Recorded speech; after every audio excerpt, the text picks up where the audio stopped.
Voyager's success has offset some of the disappointment among American space officials at the postponement of the latest launch of the Space Shuttle.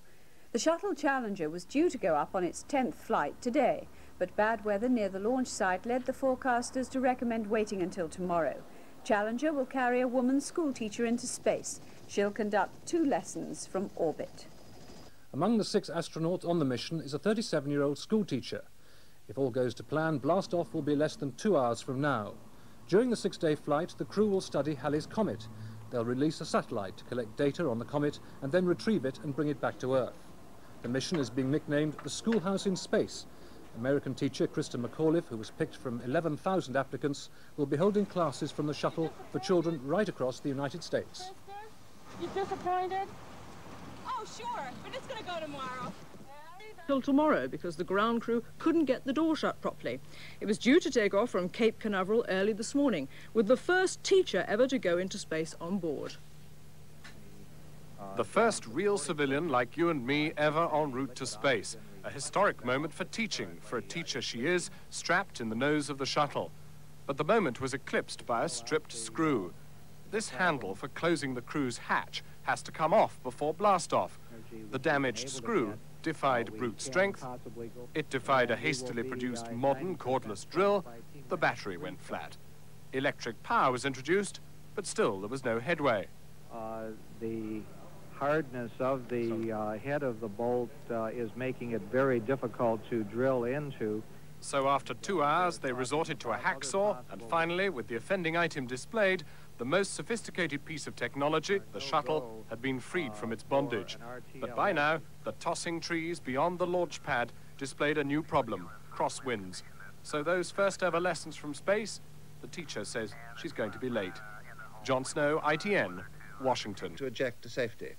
But just afterwards, NASA said they believed all 7 had died. We're now going over to channel CNN News with live pictures coming from the United States. Here they are from NASA.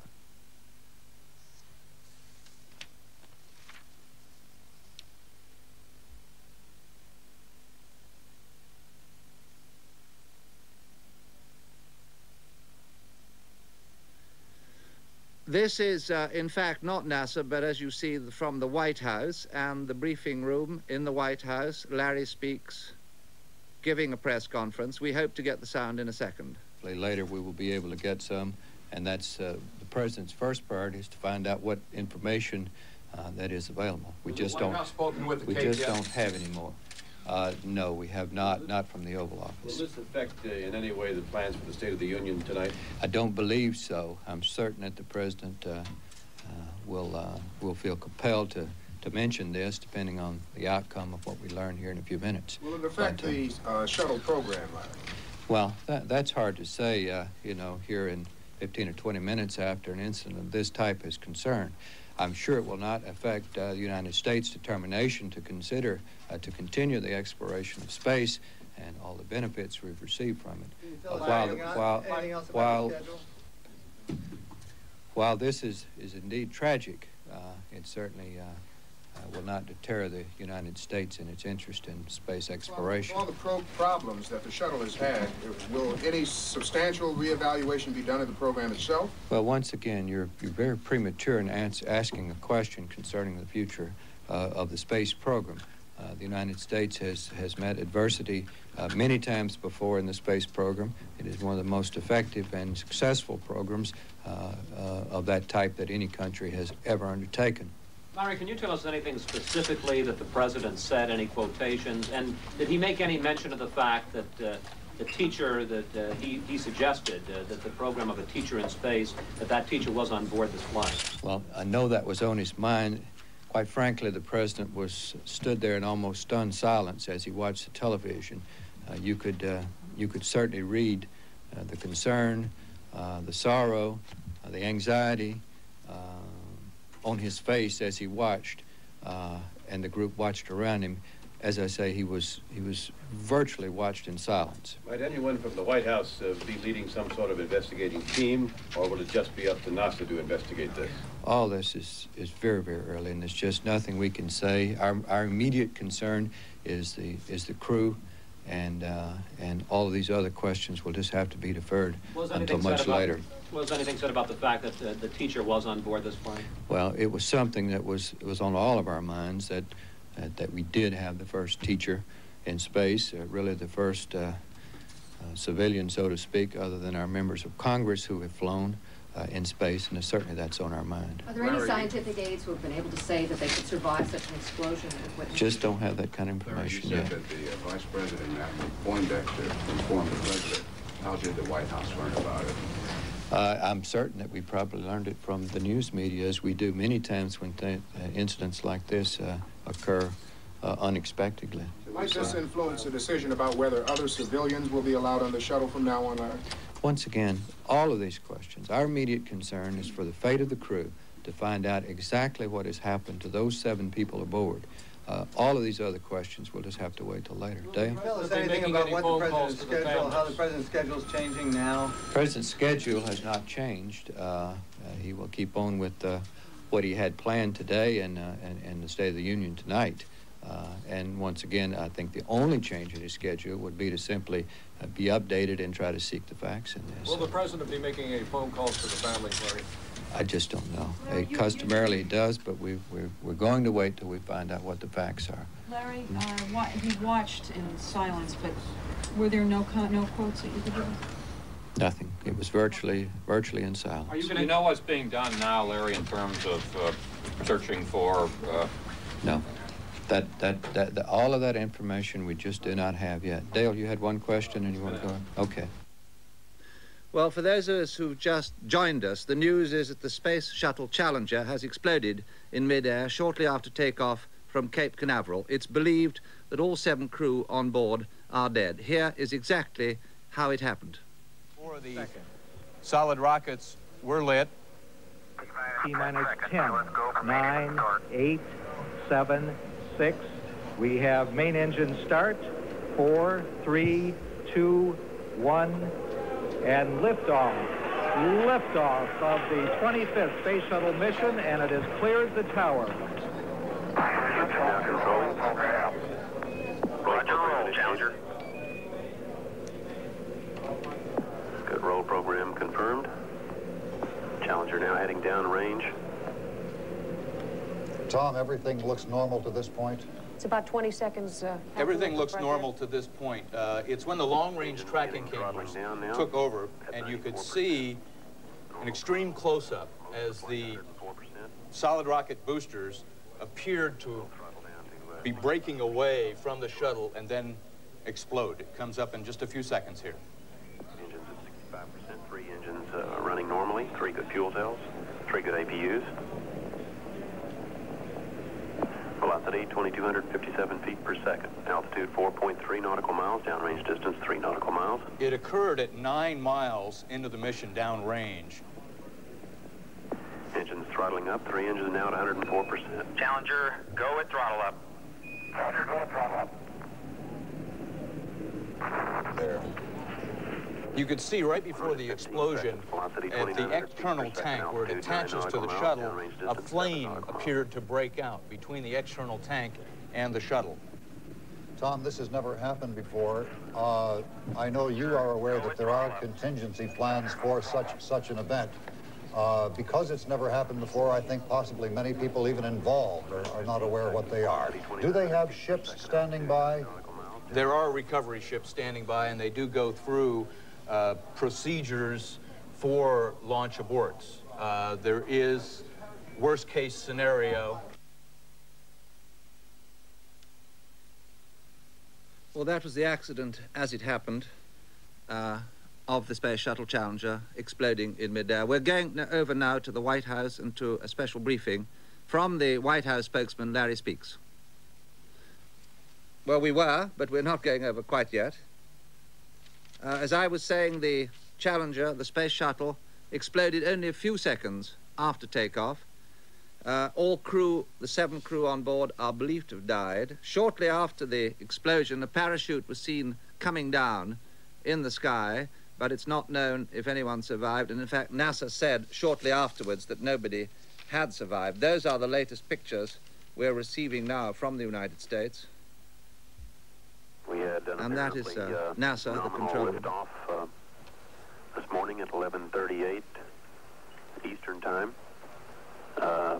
The ascent phase appeared normal through approximately the completion of the roll program and throttle down and engine throttle back to 104%. At that point, we had an apparent explosion.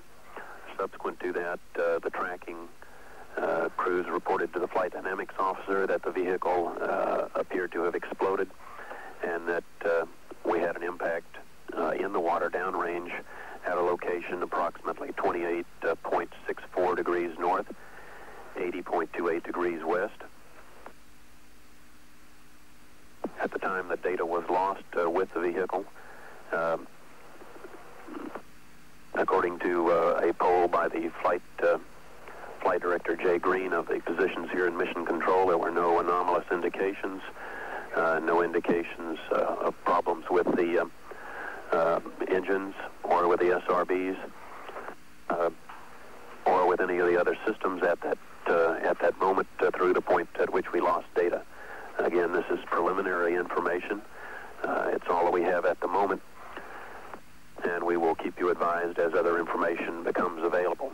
We had, there are recovery forces in the general area, others being deployed, including aircraft and ships. We saw what we believe to be paramedics parachuting into the impact area, and we have no additional word at this point. We will keep you advised as details become available to us. This is Mission Control, Houston. There you have it, Peter. I was just going to say, Steve, one of the very first things we would like to have people behind the scenes check is whether or not Challenger had an escape mechanism. Columbia did have one, but I'm under the impression that Challenger does not have the same configuration. The parachute that we originally saw and reported as possibly an escape capsule is probably not a part of this new one. Yeah. And as NASA Mission Control just advised us, the parachutes could have been paramedics dropping into the area of the impact of apparent wreckage in the Atlantic. What we have here is a situation where NASA nor anyone else is going to say what the final resolution is for the 7 crew members, but there is absolutely no hopeful sign from anything we've seen so far, that massive explosion. We have tape now of the 7... Steve, just before you go, hey, let me just interrupt, because somebody did say to me a moment ago that, in fact, Challenger does not have the escape capsule. Columbia did in one of its early stages. We've had 24 of these missions. Columbia had it, Challenger did not. So what we were not seeing an escape capsule falling some 20, 30 miles out into the Atlantic. Which, of course, does nothing to increase any signs of hopefulness. We were saying we have tape of the members of the crew early this morning as they had breakfast together before the mission. Well, just to remind any of you who've just joined us that, in fact, the Space Shuttle Challenger has exploded in midair shortly after takeoff. All crew 7 believed to be dead. We'll have a special program, Channel 4, at 5:30. We leave you now with the pictures of the accident as it happened. Engines throttling up. 3 engines now at 104%. Challenger, go at throttle up. Challenger, go at throttle up. There. You could see right before the explosion at the external tank where it attaches to the shuttle, a flame appeared to break out between the external tank and the shuttle.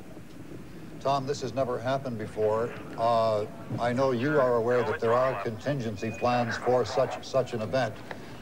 Because it's never happened before, I think possibly many people even involved are not aware what they are. Do they?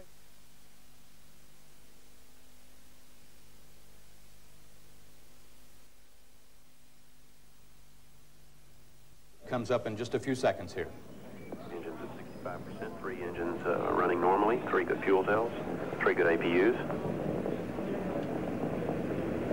velocity 2,257 feet per second. Altitude 4.3 nautical miles, downrange distance 3 nautical miles. It occurred at 9 miles into the mission downrange. Engines throttling up, 3 engines now at 104%. Challenger, go at throttle up. Challenger, go at throttle up. There. You could see right before the explosion at the external tank where it attaches to the shuttle, a flame appeared to break out between the external tank and the shuttle. Tom, this has never happened before. I know you are aware that there are contingency plans for such an event. Because it's never happened before, I think possibly many people even involved are not aware of what they are. Do they have ships standing by? There are recovery ships standing by, and they do go through procedures for launch aborts. There is worst-case scenario. Pictures just a few moments ago of Challenger, the space shuttle, breaking up, exploding in midair just 60 seconds into its flight. Now, there's complete shock and horror at Cape Canaveral. The moment that happened, the normal commentary by the space officials there, the space directors, closed down. There was no sound at all from the controllers at Cape Canaveral. And so we don't know exactly what is happening. But as I said earlier, there is a parachute that landed in the sea. Whether it had a survivor attached to it or not, we simply don't know. The crew of 7 on board included Krista McAuliffe, 37-year-old teacher, 2 women on board. Krista, I think that's Krista on the right of that picture there. She was 37, married with 2 children. In 1967, the last real space tragedy was in 1967 when 3 spacemen died as one of the Apollo spacecraft, one of the Mooncraft, exploded on the liftoff site at Cape Canaveral. That was the last time that this has happened. And so this has been greeted with surprise and shock at Cape Canaveral. Now, Larry Speakes, the President's press secretary, is speaking right at this moment at the White House. Let's join him now. On their fate, but the explosion, as you saw, was a No, I gather he's just finished. But Larry Speakes, the President's press secretary, has announced that they too heard the news with surprise and shock at the White House, and they're waiting for news from of course, the enormous fleet of ships that is waiting off Cape Canaveral for just an occasion like this. So we wait now to see what has happened, and we will now rejoin Cable News Network for their live account of what is going on at the moment at Cape Canaveral. And let's see what they're saying right now. School children watching their school teacher become the first private citizen in space, and everything seemed to be going as planned and as scheduled and according to form. But then at 11:38... 3 minutes before launch time, correspondent Tom Mintier joined us on the set to begin our live coverage of the launch. Tom. Bob, the only concern that NASA really showed this morning was with the icicles, some of them 2 foot long, and it might be proper to go back and look and think about the situation with that. They were very concerned. They called an emergency meeting at the Kennedy Space Center to discuss whether the ice on the pad area could possibly damage the shuttle on liftoff. There was concern about the heat shielding tiles possibly being pierced by those icicles. NASA has never gone through ice in the launch pad area before, and they decided at that meeting that it posed no danger, and they went ahead with the countdown. They were concerned, of course, with the low temperatures in the area. 2 days ago, when they decided to cancel for the weather the first time and did not go on the last Sunday, and then moved it up again, and were forced to cancel yesterday because of high winds in the landing area, winds that exceeded NASA flight rules. Associate Administrator Jess Moore previously, when pressured about NASA being so far behind schedule this year already with 2 missions only flown, stated emphatically that we will never compromise safety standards for schedule. Those were his words just a few days ago. Let's go back now in time a little bit to 11:38 Eastern Time as the last few seconds ticked away from the clock. You'll see the shuttle's 3 main engines. We have main engine they light start. there. 4, 3, 2, Everything appeared 1, normal at this point. And liftoff. Liftoff of the 25th Space Shuttle mission, and it has cleared the tower.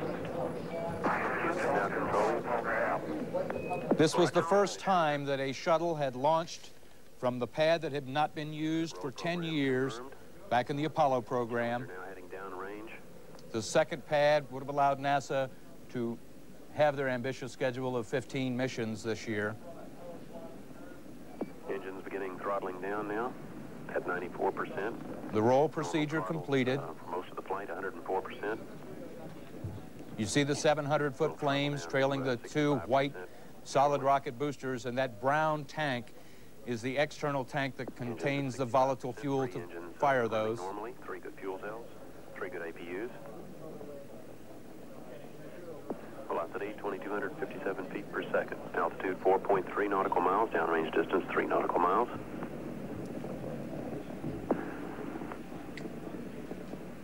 Engines throttling up. 3 engines now at 104%. Challenger, go at throttle up.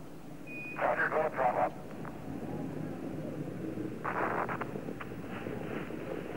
1 minute 15 seconds. Velocity 2,900. Let's look at the slow motion. You see the fire right at the bottom of the external tank, just above the flames. Then fire breaks out on the other side of the external tank. Then it explodes.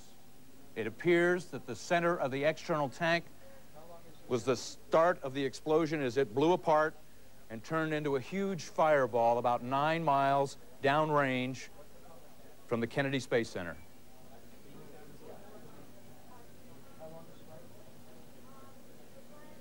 You can see on the right-hand side of your screen the white solid rocket still in flames, shooting off to the right. And the next shot, you'll see the other solid rocket still intact, shooting off to the left. The shuttle Challenger itself is attached to the external tank in several places. The 2 solid rocket boosters sit on the left and right side of that brown external tank. In that position, the shuttle was underneath.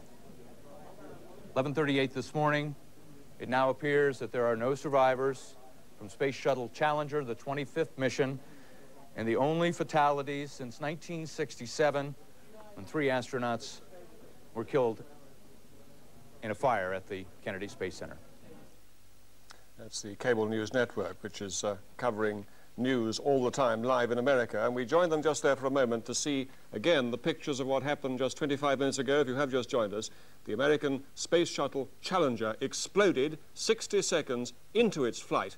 And it appears that there is no hope of all 7 of the crew surviving, although a parachute was seen hitting the sea just about 15 minutes ago. Now, this is, of course, going to be a major blow to the shuttle program. We'll be asking questions about all that kind of thing. The shuttle program, which was under heavy technical and financial stress in the past year or two, and, of course, in the last few months, there have been a number of cancellations due to technical and other failures. It looked as if, from what they were saying just there, that the external tank, the huge external tank that carries all the fuel that is needed to boost the rocket into its 12,000 mile-an-hour speed that gets it into space, it looks as if that exploded. And we saw there that the explosion was instantaneous, and the whole of the main rocket simply exploded. And ironically, the solid rocket boosters that always fall off about 60 seconds into flight flew quite calmly away to the side of the rocket, leaving the main rocket and its external tank simply a mass of flame. And that then fell into the sea, followed sometime later by the parachute. We have to wait to see whether or not anybody has survived. It does look extremely unlikely. Well, now, let's see what Larry Speaks, the President's press secretary, said just a few moments ago at the White House. Here he is now. The White House now, and Larry Speaks. And shocked at what he has just seen replayed on television concerning the shuttle launch. We do not have any more information than is being provided to the public at this time. The way the Federal President found out about it is he was in the Oval Office with a group of senior staff preparing for some questions with a group of network correspondents and anchors that were having lunch in the White House today regarding the budget and the State of the Union.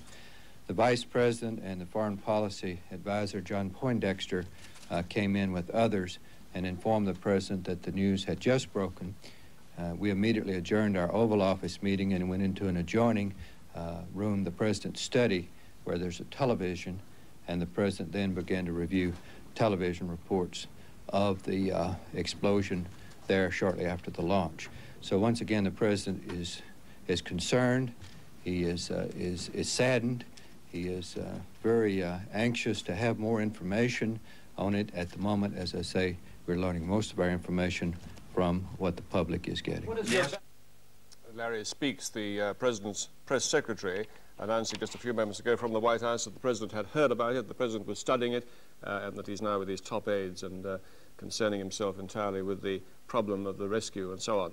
Well, now, if you have just joined us, they're still waiting to hear whether any of the crew of Challenger, which exploded just 25 minutes ago, have survived. It looks very unlikely. It's an 800 million pound spacecraft, the Challenger shuttle that exploded. There it is. There's the moment of explosion with the two solid rocket boosters firing off there to the side as the main spaceship explodes in a great ball of fire.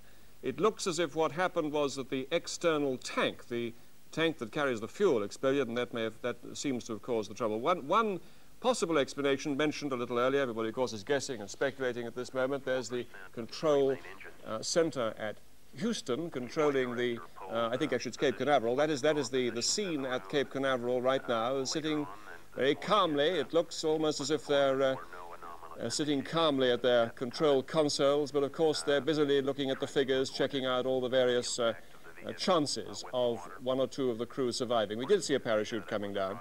It is just possible, someone mentioned, here's a replay now of the flight as it starts. There it is at the moment of liftoff.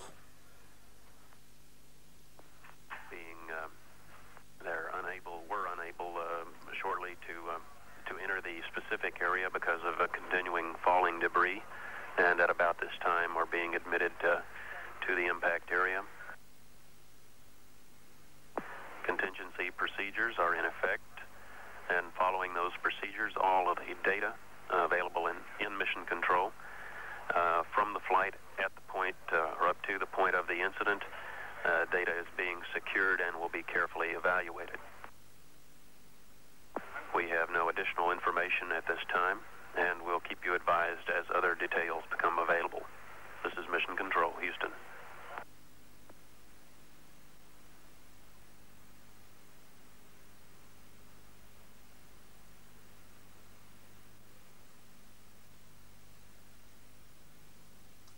And from then on, really, we heard nothing more from Mission Control at Houston or at Cape Canaveral.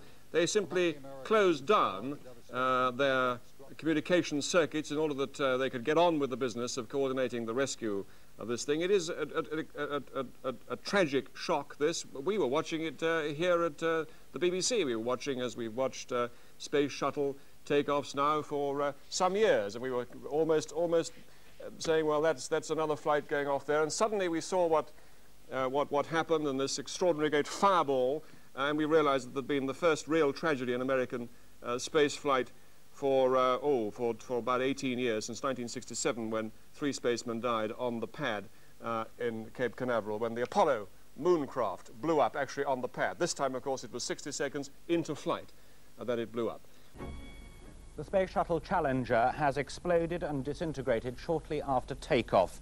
It was carrying a crew of 7, including a woman teacher, and there are no reports of any survivors. We join cable news networks with pictures of that launch. And liftoff of the 25th Space Shuttle mission, and it has cleared the tower. Control. Roger, roll, Challenger. Good, roll program confirmed. Challenger now heading down range.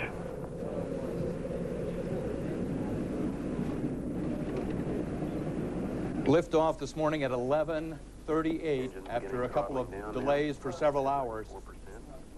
Normal throttles for most of the flight, 104%.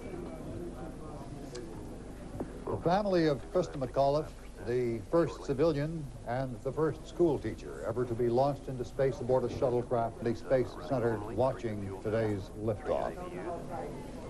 This is not only, of course, let's watch as we see what happened.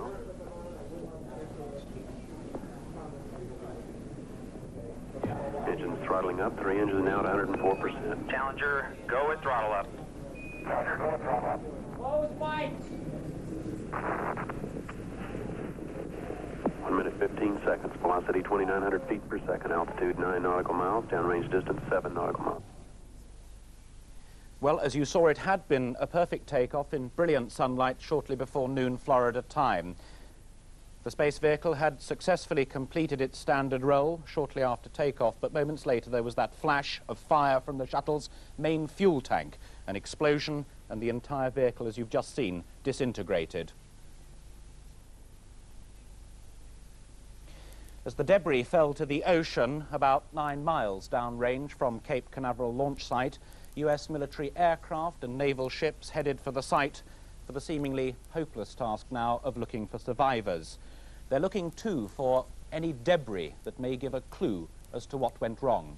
Already officials at NASA are talking about icicles on that main fuel tank as possibly providing a clue as to what caused the explosion. This was to have been the 25th mission shuttle. Well, now we're going to join ABC News from Washington. No, we're not, I beg your pardon, we're going to CNN, the cable news network, for their latest pictures from the scene.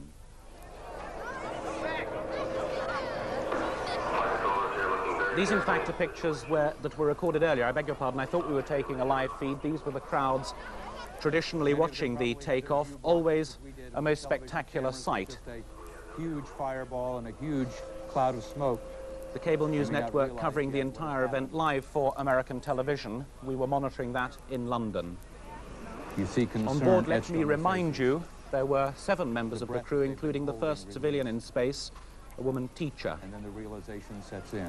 Their jobs included launching and then recovering a satellite whose job it was to monitor the latest progress of Halley's Comet. And also they had on board a second satellite whose job was to join the communications network for the shuttle program. So there's people there watching just moments before the explosion took place.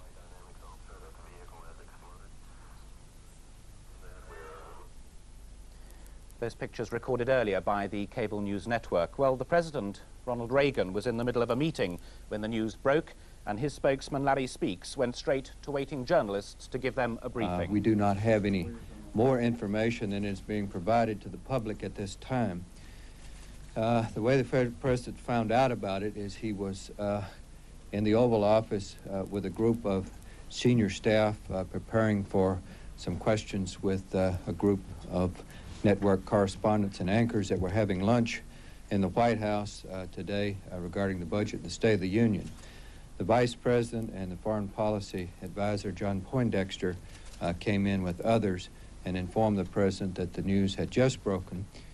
We immediately adjourned our Oval Office meeting and went into an adjoining room, the President's study, where there's a television, and the President then began to review television reports of the explosion there shortly after the launch. So once again, the President is concerned, he is saddened, he is very anxious to have more information on it. At the moment, as I say, we're learning most of our information from what the public is getting. What is your best information as to the condition of the crew, Larry, at this point? We don't have any more information than what is being provided to the public on television. Hopefully later we will be able to get some, and that's the President's first priority, is to find out what information that is available. We just don't have any more. No, we have not from the Oval Office. Will this affect in any way the plans for the State of the Union tonight? I don't believe so. I'm certain that the President will feel compelled to mention this, depending on the outcome of what we learn here in a few minutes. Will it affect the shuttle program, Larry? Well, that's hard to say, you know, here in 15 or 20 minutes after an incident of this type is concerned. I'm sure it will not affect the United States' determination to consider to continue the exploration of space and all the benefits we've received from it. While this is indeed tragic, it certainly will not deter the United States in its interest in space exploration. Well, with all the problems that the shuttle has had, will any substantial reevaluation be done of the program itself? Well, once again, you're very premature in asking a question concerning the future of the space program. The United States has met adversity many times before in the space program. It is one of the most effective and successful programs of that type that any country has ever undertaken. President Reagan's spokesman Larry Speakes talking just a short while ago in Washington. Not since 1967 has America had to face up to a similar tragedy in its space program. 3 died then as a part of the Apollo program. The rocket then hadn't taken off. Congress has just gone into recess, but President Reagan has announced that his State of the Union message later on tonight will go ahead as scheduled.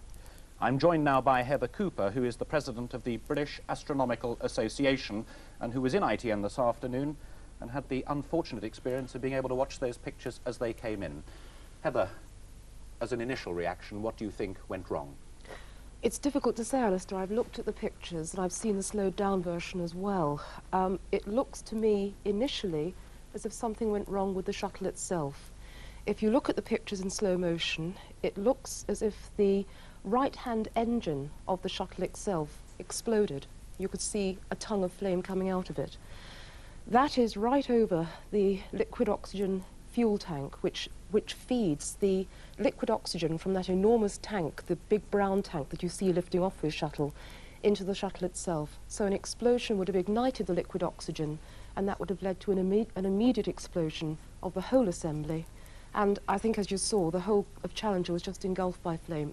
Nobody would have stood a chance. That central tank you were describing is, as I understand it, liquid fuel, and would that have explained the flash fire that we saw in those pictures? Yes, absolutely. You probably saw at the same time, again, if you look at a replay of the film, the 2 solid fuel boosters, which give shuttles such a tremendous thrust on takeoff, they were actually ejected after that happened.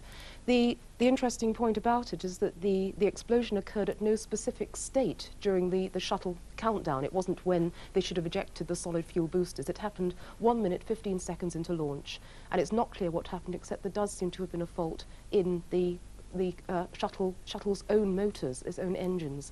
But again, I think we'll have to look at the videos again and to see what wreckage is left.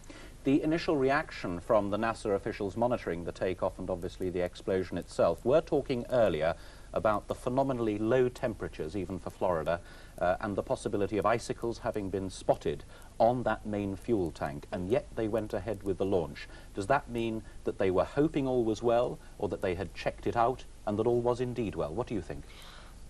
What this could have led to, now I suspect that they have actually gone off in low temperatures before, and there have been icicles around the shuttle before. I can recollect in the past seeing many large icicles hanging from the gantry. There is a possibility that the low temperatures could have led to contraction of the metal, which maybe, again I'm guessing, I think we're all guessing at the moment, it could have led to the fact that the sudden rush of heated fuel through a metallic container which had contracted could have led to some sort of stress.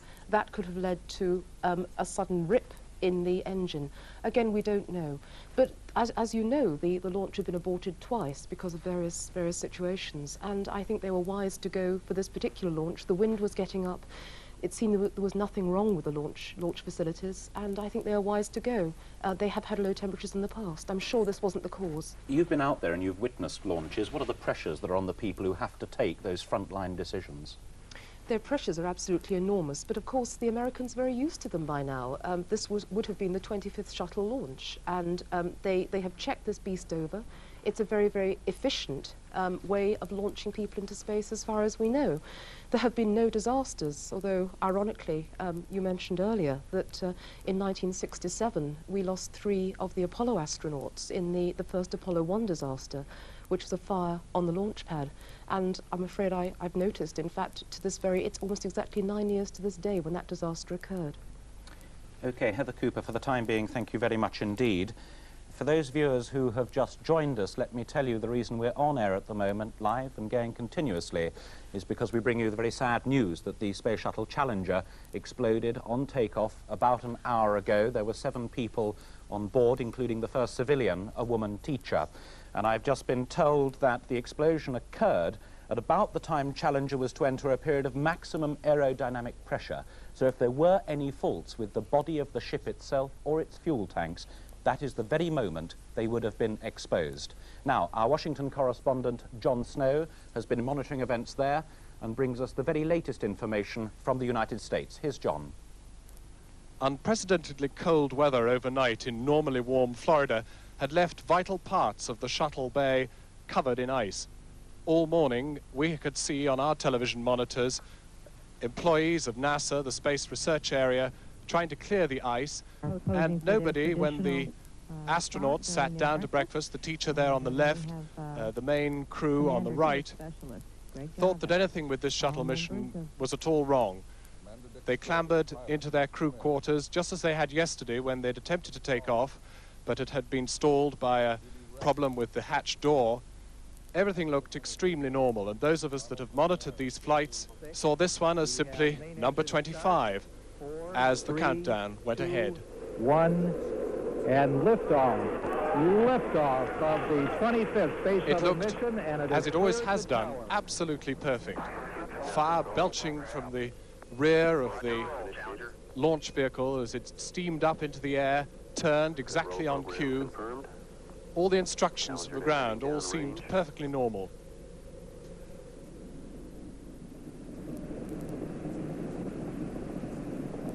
And yet there has been a premonition that something might go wrong with a shuttle launch sooner or later.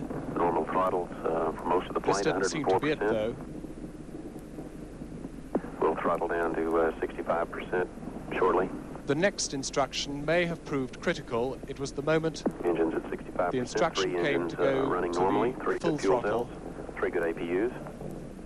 Engines throttling up. 3 engines now at 104%. Challenger, go at throttle up. Challenger, go at throttle up.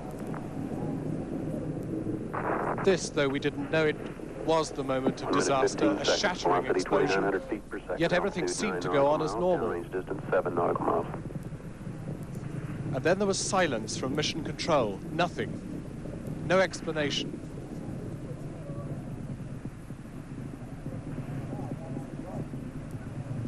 We just waited for some signal from ground control. Flight controllers here looking very carefully at the situation. Obviously a major malfunction.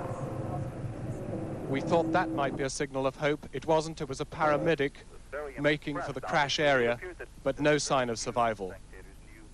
Back in Washington, a priest intoned in silent prayers prayer at a gathering those of who the were House of involved in the Congress. spacecraft shuttle accident Washington just a thrown few into minutes shock. ago off Florida.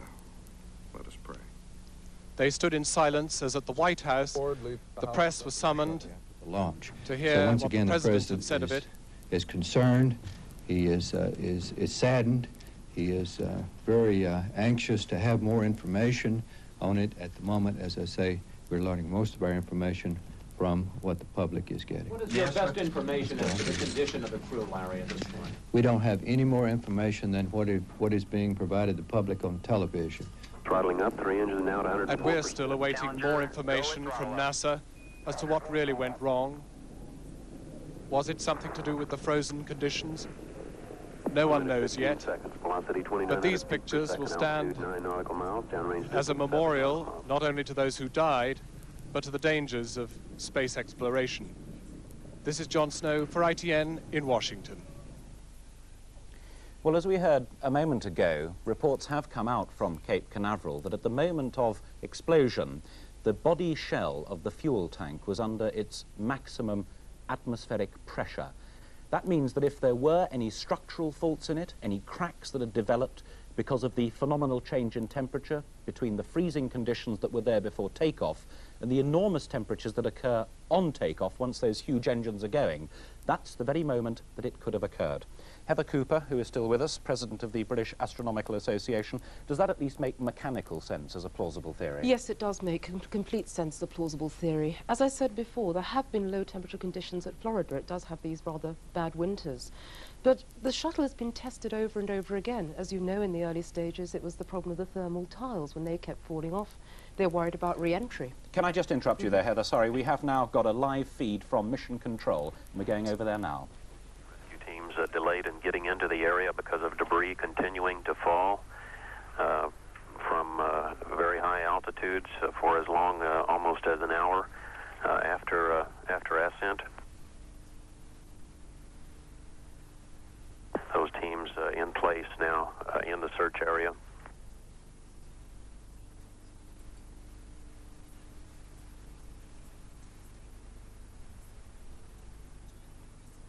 We will provide additional information as it becomes available to us. This is Mission Control, Houston.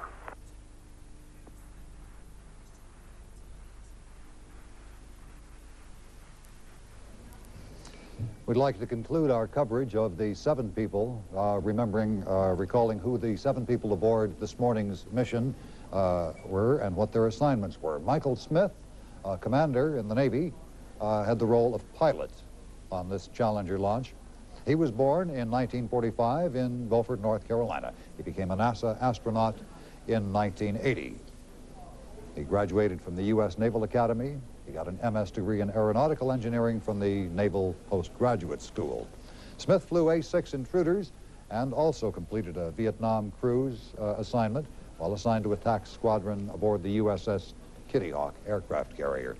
He had been awarded the Navy Distinguished Flying Cross, 3 Air Medals, 13 Strike Flight Air Medals, and the Navy Commendation Medal with a V. That's the Navy Unit Citation and the Vietnam Cross of Gallantry with Silver Star for his role in Vietnam. Michael Smith, the pilot of the Challenger.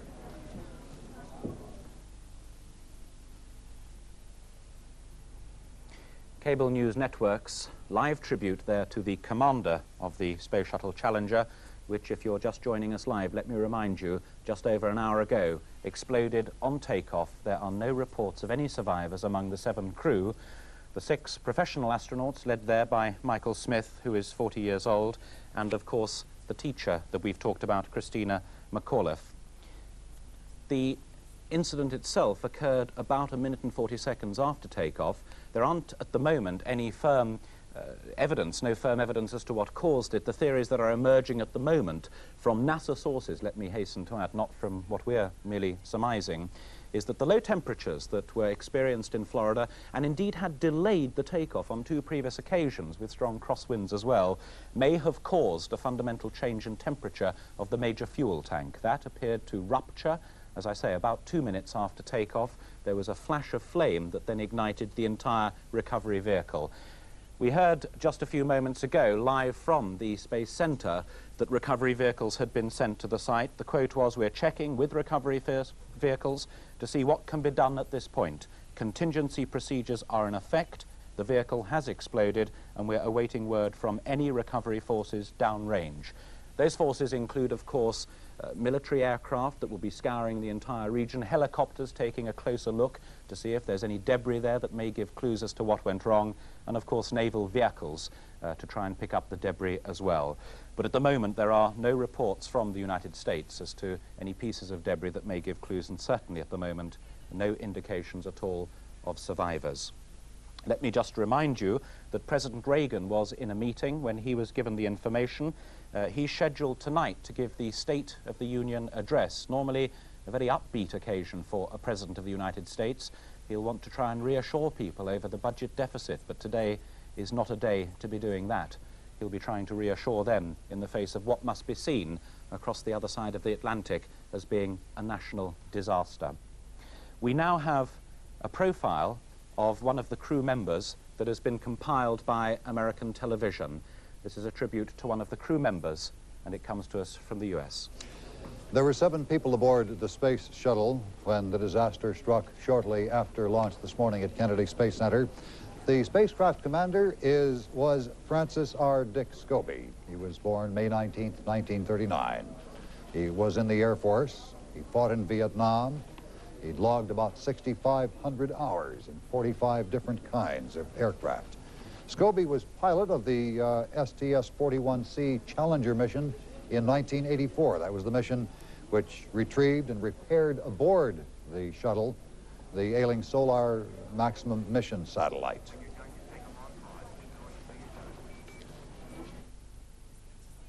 Tribute to another member of the crew of the Space Shuttle Challenger, who it would appear, by all the evidence available to us, died just over an hour ago.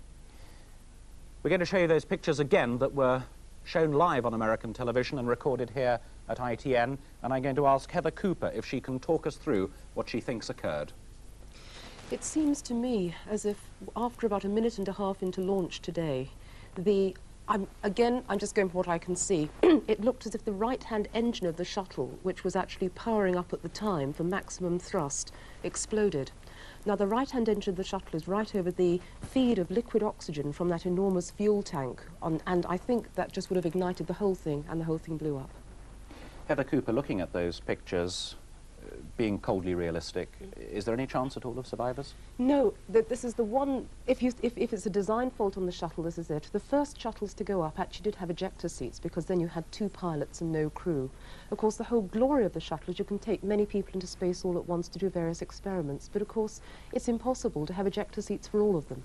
So there is no way that anybody could have escaped. If there is a malfunction early on in the launch, there is a kind of device whereby you slip down in baskets, rather like a kind of basketball game, and you're sort of wanged into a net down the bottom.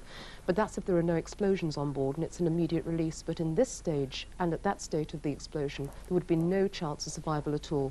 And the parachute we saw in some of the earlier footage, I think, was coming from a military plane with people going down to look for survivors. But I can't see how anybody could have survived an explosion like that. I think the Americans were telling us a little earlier that it was probably a paramedic on the off chance that there may have been someone to attend to. That's right, yes. But you're firm in your own conviction that there will be no one to be found. And I think the Americans are basically saying that themselves, that they all must have died in the explosion. Now, Larry Speakes was questioned, as you saw live there from Washington, by American correspondents who are saying, what future now the shuttle program? In the last 6 months, they've had a whole chapter of delays and problems. I want to ask you 2 things. One is it your view that the shuttle program will now be set back?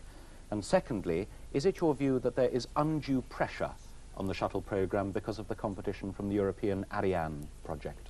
Taking the first question first, it's obvious the shuttle program will be set back, partly because they were going to launch another relay satellite on this mission, which would have actually speeded up communications with shuttle and would have made shuttle flights more routine.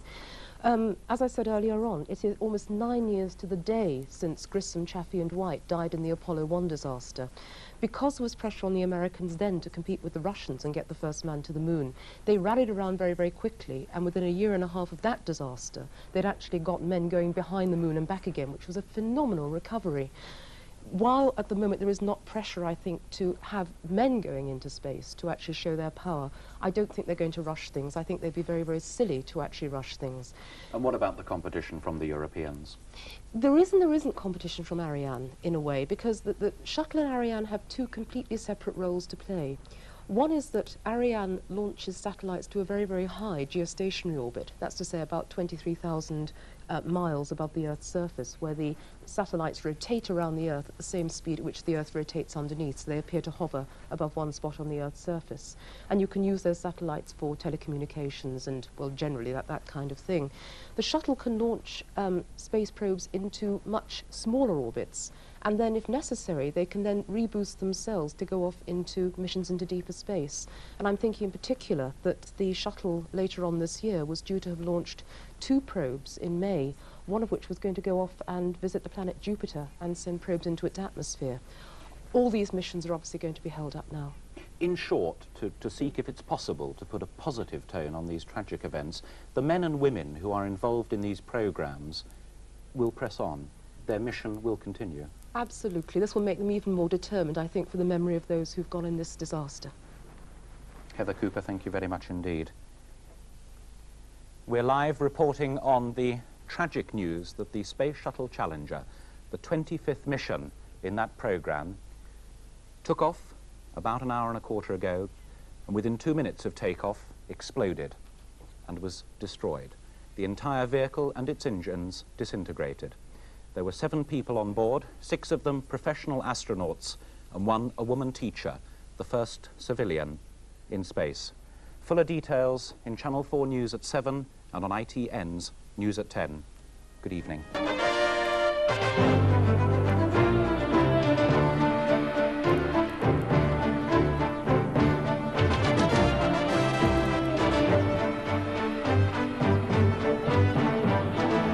The 6 o'clock news from the BBC with Sue Lawley and Andrew Harvey. Good evening. The main story tonight is the disaster in the American space program. The shuttle Challenger exploded soon after liftoff. You could see right before the explosion. There were 7 astronauts on board, one of them a woman schoolteacher. All of them are believed to have been killed. Between the external tank and the shuttle. It's too soon to say what went wrong, but it's certainly by far the worst disaster in American space history. And it was a disaster watched with horror by people at the Kennedy Space Center and by television viewers across America. The 25th Space Shuttle mission from the Kennedy Space Center has ended in disaster. The billion-dollar craft, Challenger, exploded like a firebomb 9 miles out from Cape Canaveral, 1 minute and 13 seconds after liftoff. There were 7 people on board, and it's thought there was no way that they could have survived. One of them was a female schoolteacher, Krista McAuliffe. She'd been chosen out of 11,000 teachers to be the first civilian not connected with the space program to go into space. The conditions were perfect. As one commentator put it, you could see for miles. But, as Tim Sebastian reports, it was a mission which was to turn into a major catastrophe. Delayed and delayed again, the shuttle Challenger was ready for its 10th flight from Cape Canaveral. 7 crew members on board. 1 and liftoff. Liftoff of the 25th Space Shuttle mission, and it has cleared the tower. The delay today had been for 2 hours due to ice, but the go-ahead was given in clear skies and near-perfect conditions. This was NASA's final command. Challenger, go and throttle up. Challenger, go and throttle up. And there we see the explosion just after NASA told the astronauts aboard the shuttle Challenger to go at full throttle up. And there you see the strange configurations of the smoke and the burning shuttle. This is the 10th flight for the shuttle Challenger. And again, the first time there has been an accident of this type after the launch from the Cape. The debris rained down into the Atlantic due east of the Kennedy Space Center. Recovery ships were on their way within minutes. The immediate explanation, one of 2 solid fuel rocket boosters had detonated. There was one immediate cause for hope, but only one. Now we see a parachute coming down from the sky. That a very happy, a very welcome sign. Again, this explosion took place, as you saw, about 28 miles downrange, and now we see the glorious view of a parachute coming down. There's one parachute. Perhaps there are others. Again on board, Krista McAuliffe, the school teacher from Concord, New Hampshire, making her first flight. Houston, we are coordinating with recovery forces in the field.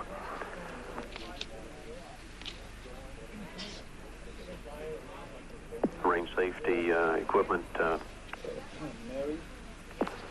recovery vehicles intended for the recovery of the SRB in the general area.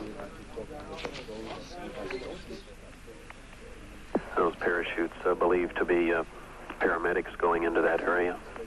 At the White House. Tim Sebastian reporting, and we'll be going back to Tim Sebastian for more news later in the program. Well, President Reagan learnt about the explosion while he was having lunch in the White House. He's said to have watched a videotape of the disaster in stony silence. The appalling spectacle was seen by millions of people across the United States live on television. They included 1,200 pupils at the school in New Hampshire where Krista McAuliffe, the first civilian in space, taught. When the disaster occurred, they were immediately sent back to their classrooms. The space shuttle has been dogged by problems. Launch after launch has been postponed. One space veteran called it only this morning a comedy of errors. Philip Hayton has been looking at the history of the shuttle.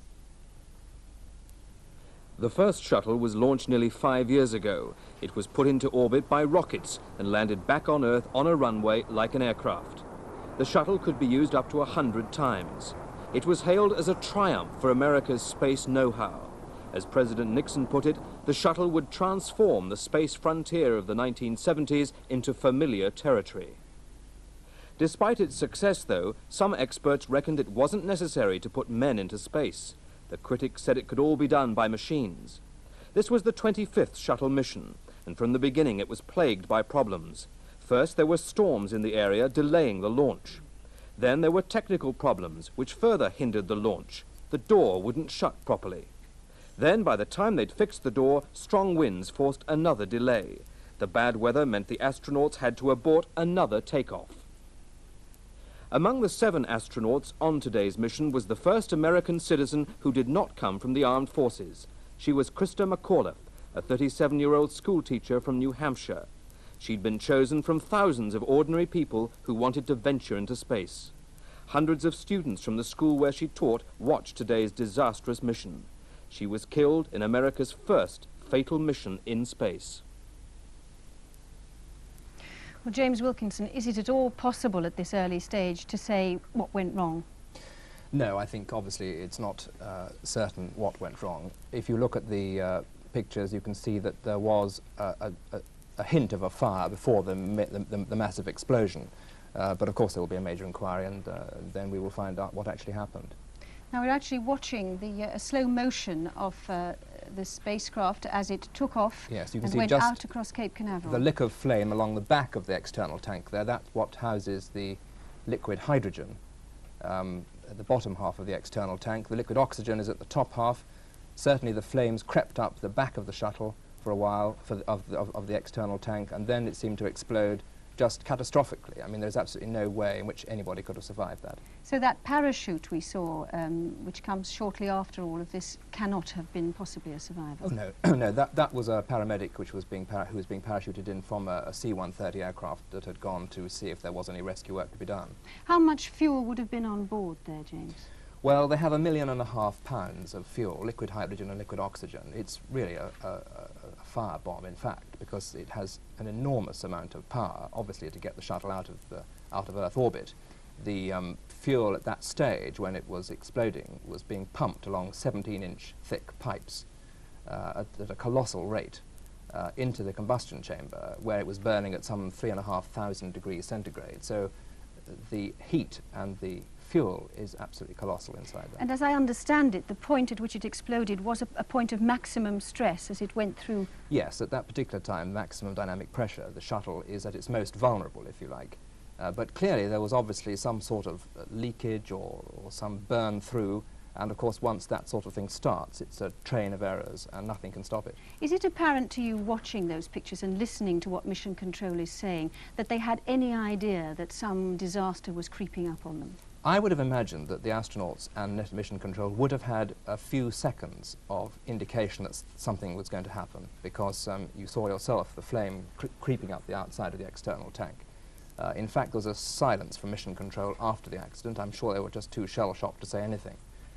As for the astronauts themselves, they probably had less than a second knowledge that something was going to go wrong, So and I'm sure they knew nothing about it. of putting any emergency drill into operation? No, there are anyhow? emergency drills. If they have to abort the flight, they can come down in the sea, they can come down back at the Kennedy Space Center, and there are rescue vehicles around. But that was just too catastrophic for anybody to survive.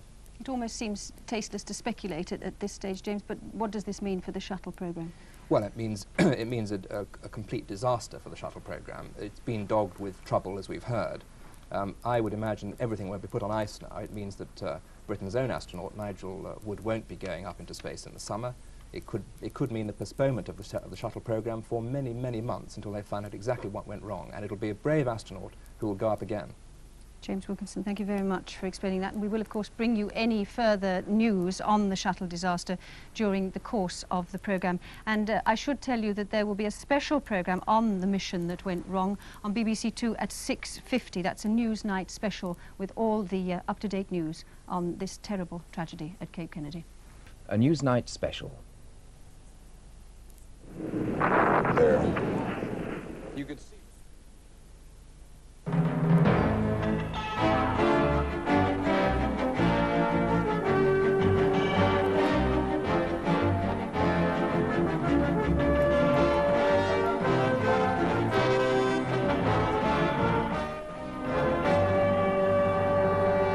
Good evening. There's been a disaster at Cape Canaveral, and the Americans watched it live on television. The American Space Shuttle Challenger exploded just over 2 hours ago, only a minute into its flight. In this special program, we'll be keeping in touch with events at Cape Canaveral and trying to assess how this, the worst tragedy in American spaceflight history, could have happened. Now, it appears that all 7 members of the crew are dead, including the first civilian in space, Mrs. Krista McAuliffe, a 37-year-old social sciences teacher who was married with 2 children. Here first is the launch as we saw it at 11:38 American time this morning. T-minus 10, 9, 8, 7, 6. We have main engine start. 4, 3, 2, 1, and liftoff.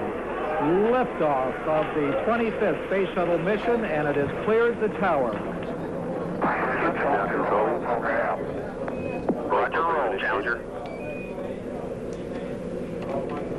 Good roll program confirmed. Challenger now heading downrange. Tom, everything looks normal to this point? It's about 20 seconds. Everything looks normal to this point. It's when the long-range tracking cameras took over, and you could see an extreme close-up as the solid rocket boosters appeared to be breaking away from the shuttle and then explode. It comes up in just a few seconds here. Engines at 65%, 3 engines running normally, 3 good fuel cells, 3 good APUs. Velocity 2,257 feet per second. Altitude 4.3 nautical miles. Downrange distance 3 nautical miles. It occurred at 9 miles into the mission downrange. Engines throttling up. 3 engines now at 104%. Challenger, go at throttle up. Challenger, go at throttle up. There. You could see right before the explosion at the external tank where it attaches to the shuttle, a flame appeared to break out between the external tank and the shuttle. Tom, it was just a situation where everything looked fine, and then all of a sudden it looked like a giant fireworks display overhead. The weather and the sky being so clear, you could of course see it for miles and miles. And at first, no one was quite sure what we had seen. Everyone was just sort of standing around as if things were going normally. But of course, when I saw that fireworks, sort of a fireworks display, I said, "This is not right. It's not something that I had ever seen before." And at that point, I began questioning what had happened, as we all did. But here now at the Kennedy Space Center, everybody's just stunned. They're in shock. It's a situation where people are just sort of standing around in just bewilderment at this point. John, we understand that a C-130 aircraft and several ships are now headed to that point about 9 miles downrange. And this was the scene as the spectators there, including some relatives of the crew on the spacecraft, watched the actual moment of explosion.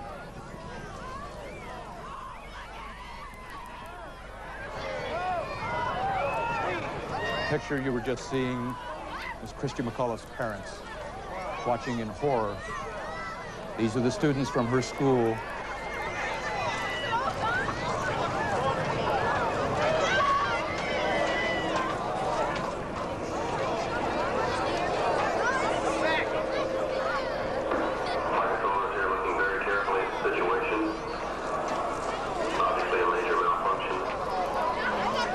Many of them probably had their view blocked just as we did with the television cameras, with just a huge fireball and a huge cloud of smoke. They may not realize yet what has happened. You see concern etched on their faces, the breath that they've been holding released, and then the realization sets in that something is wrong.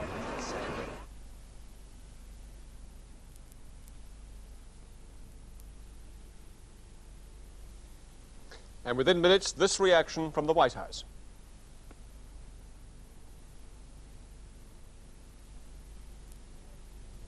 Shocked at what he has just seen replayed on television concerning the shuttle launch. We do not have any more information than is being provided to the public at this time. The way the President found out about it is he was in the Oval Office with a group of senior staff preparing for some questions with a group of network correspondents and anchors that were having lunch in the White House today regarding the budget and the State of the Union. The Vice President and the Foreign Policy Advisor, John Poindexter, came in with others and informed the President that the news had just broken. We immediately adjourned our Oval Office meeting and went into an adjoining room, the President's study, where there's a television, and the President then began to review television reports of the explosion there shortly after the launch.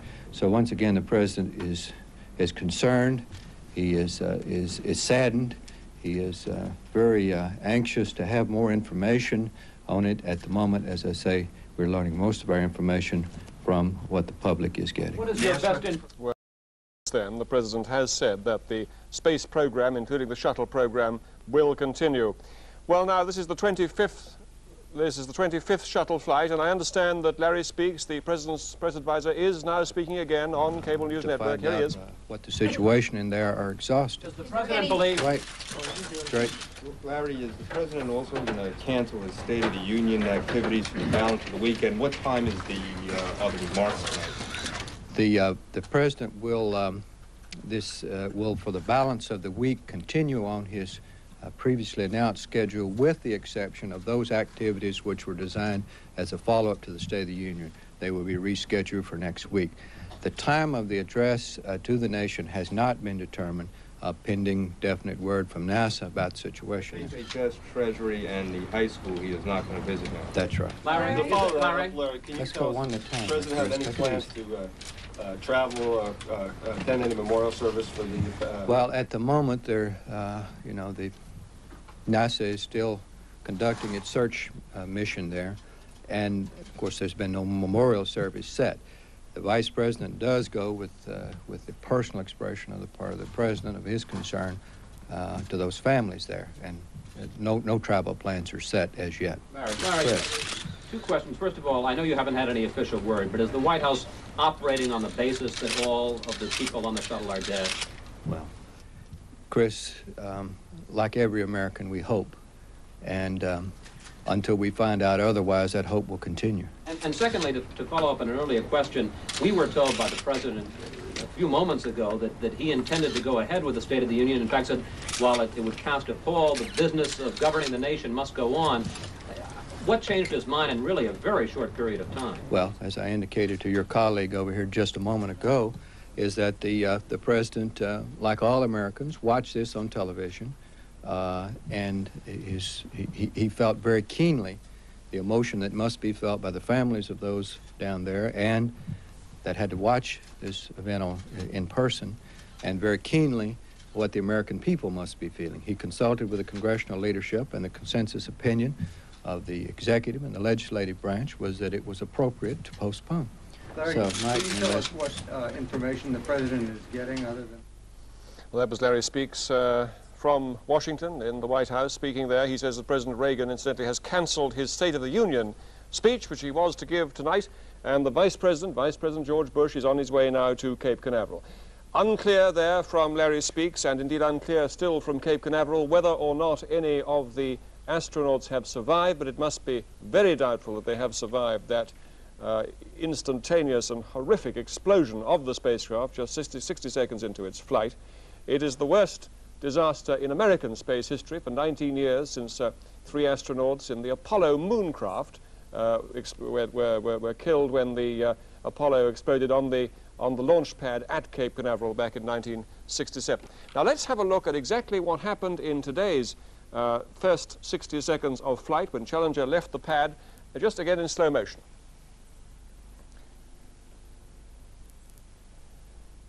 And here we have the Challenger, the 10th flight for Challenger, in the most beautiful weather, with a huge crowd of spectators and some of the relatives of the flight crew watching as the 7-strong flight crew took Challenger up in the first 60 seconds of what they called nominal flight. Quite correct, everything worked fine. There's the shuttle itself facing us with a huge red external tank full of fuel in the middle, and the 2 solid rocket boosters, the small thin tubes at the side, which are pushing it up the first minute or so of flight. Now I'm going to bring Tim Furness in just to watch this moment when the explosion takes place. We'll play it back again, just once again in a moment in slow motion. But here we are about 50 seconds into the flight now, but just at the moment before the solid rocket boosters, Tim, At this burn point, off. the engines are being throttled back up again. They had previously been throttled down, and the engines were throttled back up again, and the explosion occurred soon after that. But it didn't seem as though there was any problem with the main engines of the shuttle themselves, but possibly a fuel leakage of some kind from a fuel line on the external tank, which was made worse by possibly a malfunction of the solid rocket booster, which is on the left-hand side.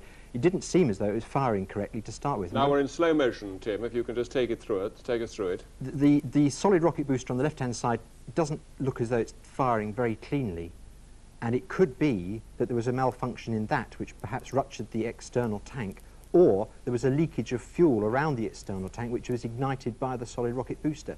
The problem here, you'll see the explosion in a second, the main explosion happens in almost the centre of the external tank, underneath the belly of the shuttle, just there. And that is where there is a fuel line down into the main engines of the shuttle. Now, the problem is that people have suggested, I've heard on the American television, that the solid rocket boosters, or the solid rocket booster on the left-hand side was at fault. But if you continue looking at this film, you'll see that both solid rocket boosters appear to be continue to fire, the one on the right-hand side and the one on the left.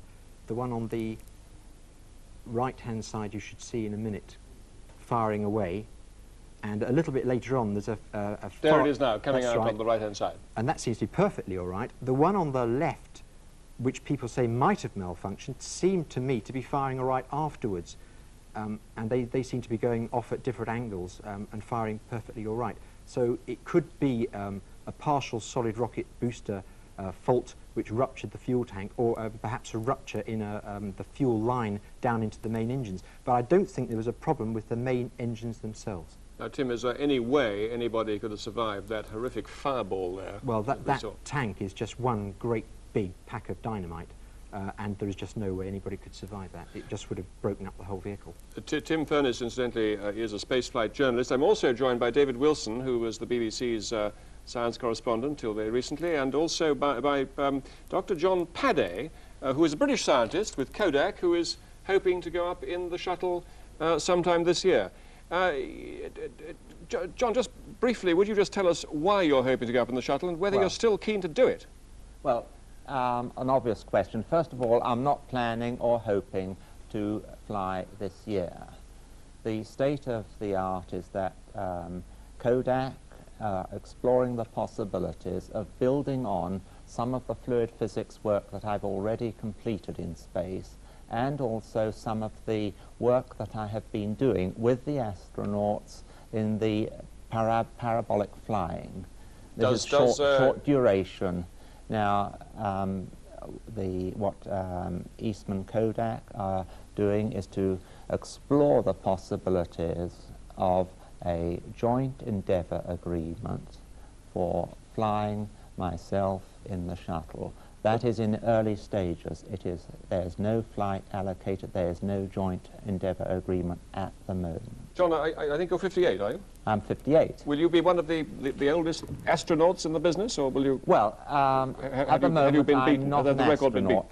No, I don't know. I'm not out to break records. I'm not particularly interested in records. I'm a scientist, and I'm really only wanting to use this unique environment for a whole series of not shattering breakthroughs, but certainly steps forward that have got to be taken if you want to explore the environment of space in all its forms. Well, John Padday, let me now drag you back to the tragedy of today and ask you whether that hasn't made you think twice about wanting to go up in a shuttle.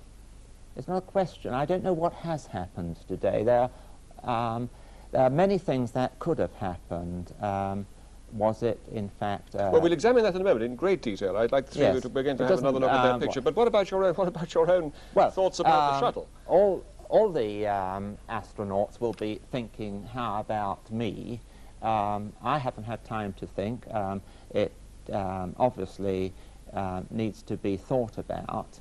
But the realism of this whole tragedy is that it's going to delay the program, the whole shuttle program, and it may well delay it far beyond the time that it is reasonable for me to fly. David Wilson, let's just look again in a moment at those pictures, and could you tell us what you think might have happened? Then we'll bring Tim in as well. Just in broad terms first, what do you think caused it? Well, we're speculating. One very, it looks to me as though the final thing was that the main external tank ruptured after some fire had damaged it. I'm inclined to think that this all happened just after the whole thing had gone through what they call maximum Q. Is that the most dangerous moment of the flight? Well, it's the moment when the physical stressors on the machine are the greatest.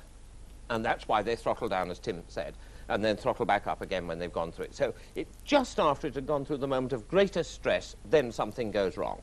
Now that implies, it seems to me, some possible mechanical malfunction, perhaps a fuel line going. The other thing is that I'm interested in is the question of whether one of the solid rocket boosters went wrong. Now, it is worth remembering that at an earlier flight, one of them, in fact, when it was recovered, had, I think, very nearly burnt through its casing.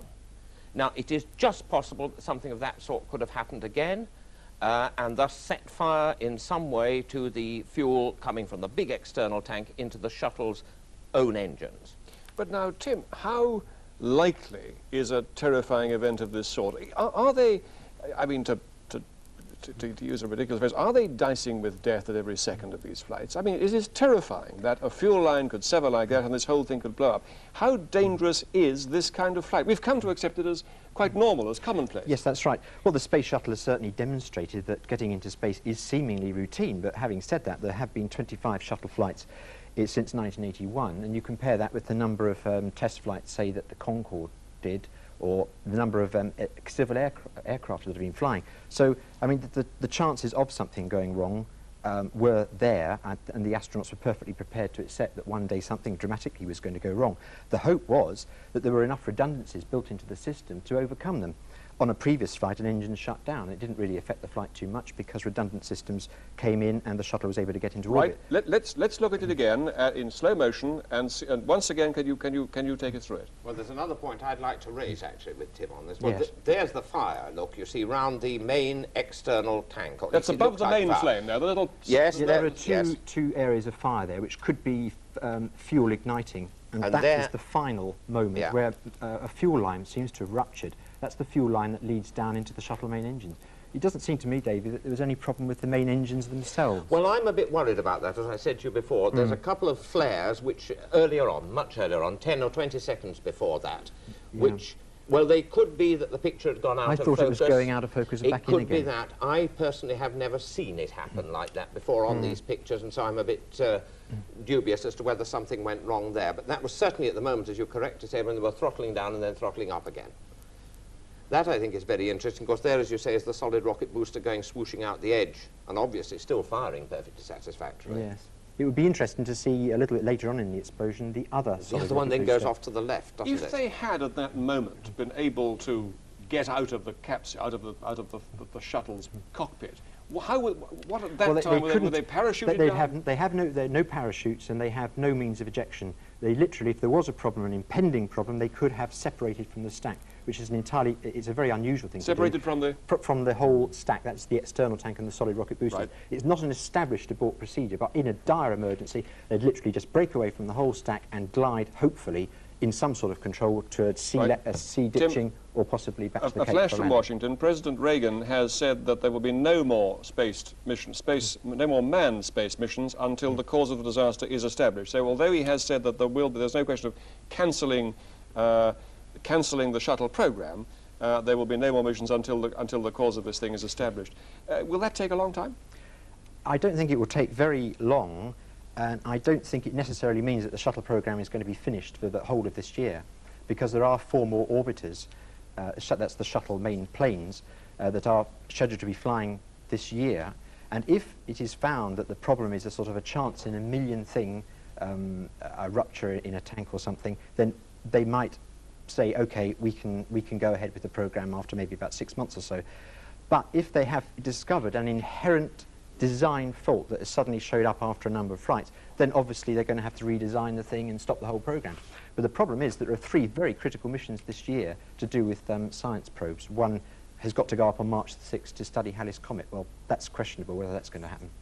Well, I'm going to talk about that now to Professor Peter Wilmore, who joins us. He's the Professor of Space Research at the University of Birmingham. Professor Wilmore, can you tell us what was the mission that Challenger was up to?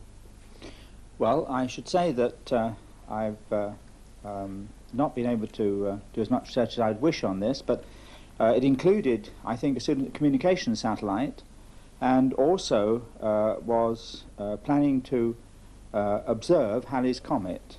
How much closer, I mean, what would be the effect, how much would we have gained by being that much closer to Halley's Comet? I mean, what would we have learned was new about Halley's Comet from being in the shuttle?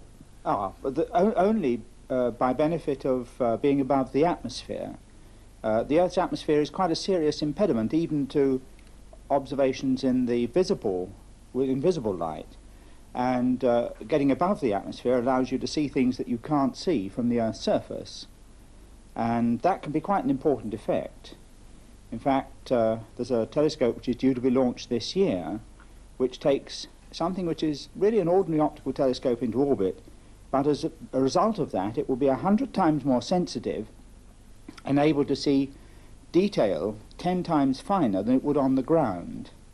And it's that kind of advantage that you would get from observing from orbit in this case. Now, how serious do you think it will be for the shuttle program, and how serious for space science, if, as President Reagan indicates, he's going to hold up this thing he's going to hold up manned flights until he discovers the cause of this thing, if that's some time, if that takes some weeks or months?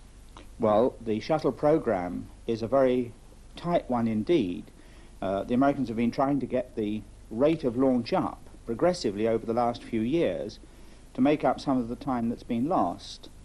And there's no doubt that the loss of an orbiter, together with the delay that must take place now before the flights are restarted, will have a serious impact on the program as a whole. And the launches that will be put back in first will, of course, be those for the paying customers. And that doesn't, unfortunately, include the space scientists, who are, as it were, part of the NASA system and don't bring money into NASA for their launches, in general. And so space science will certainly be sadly set back as a result of this. Though I think you have to recognize that that implication is rather a good deal less serious than the human one at this particular point. Have you a clear explanation of what you think might have happened, Professor, from what you've seen of the launch? No, I'm not, in fact, really an expert on launch vehicles, and as a matter of fact, I hadn't even seen the film of what happened. But it was clear that a fire broke out as the engines were being opened up after the period of throttle-down flight, and but quite what happened to cause that fire, I'm not at all clear. Right, well, now we do have pictures of the crew of 7 before they took off in the shuttle. We believe that they are almost certainly all dead tonight.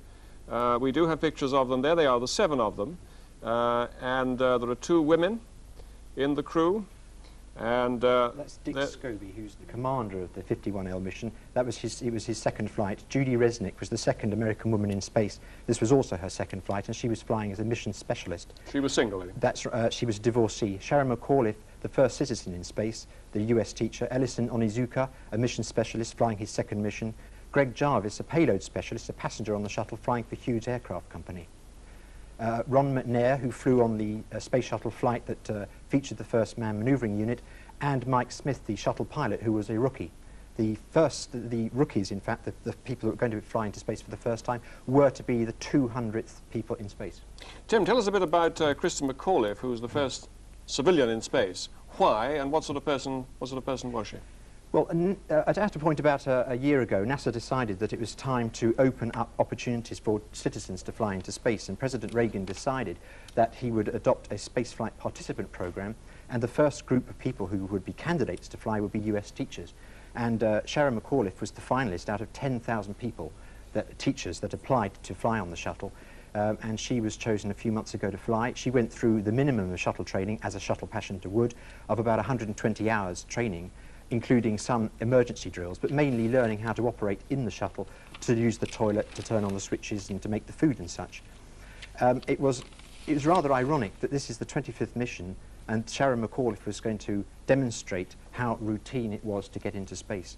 And here we have a dreadful disaster. Tim, we're going to break away now and go straight to Cable News Network, who are just interviewing Krista McCaulife's father at this moment.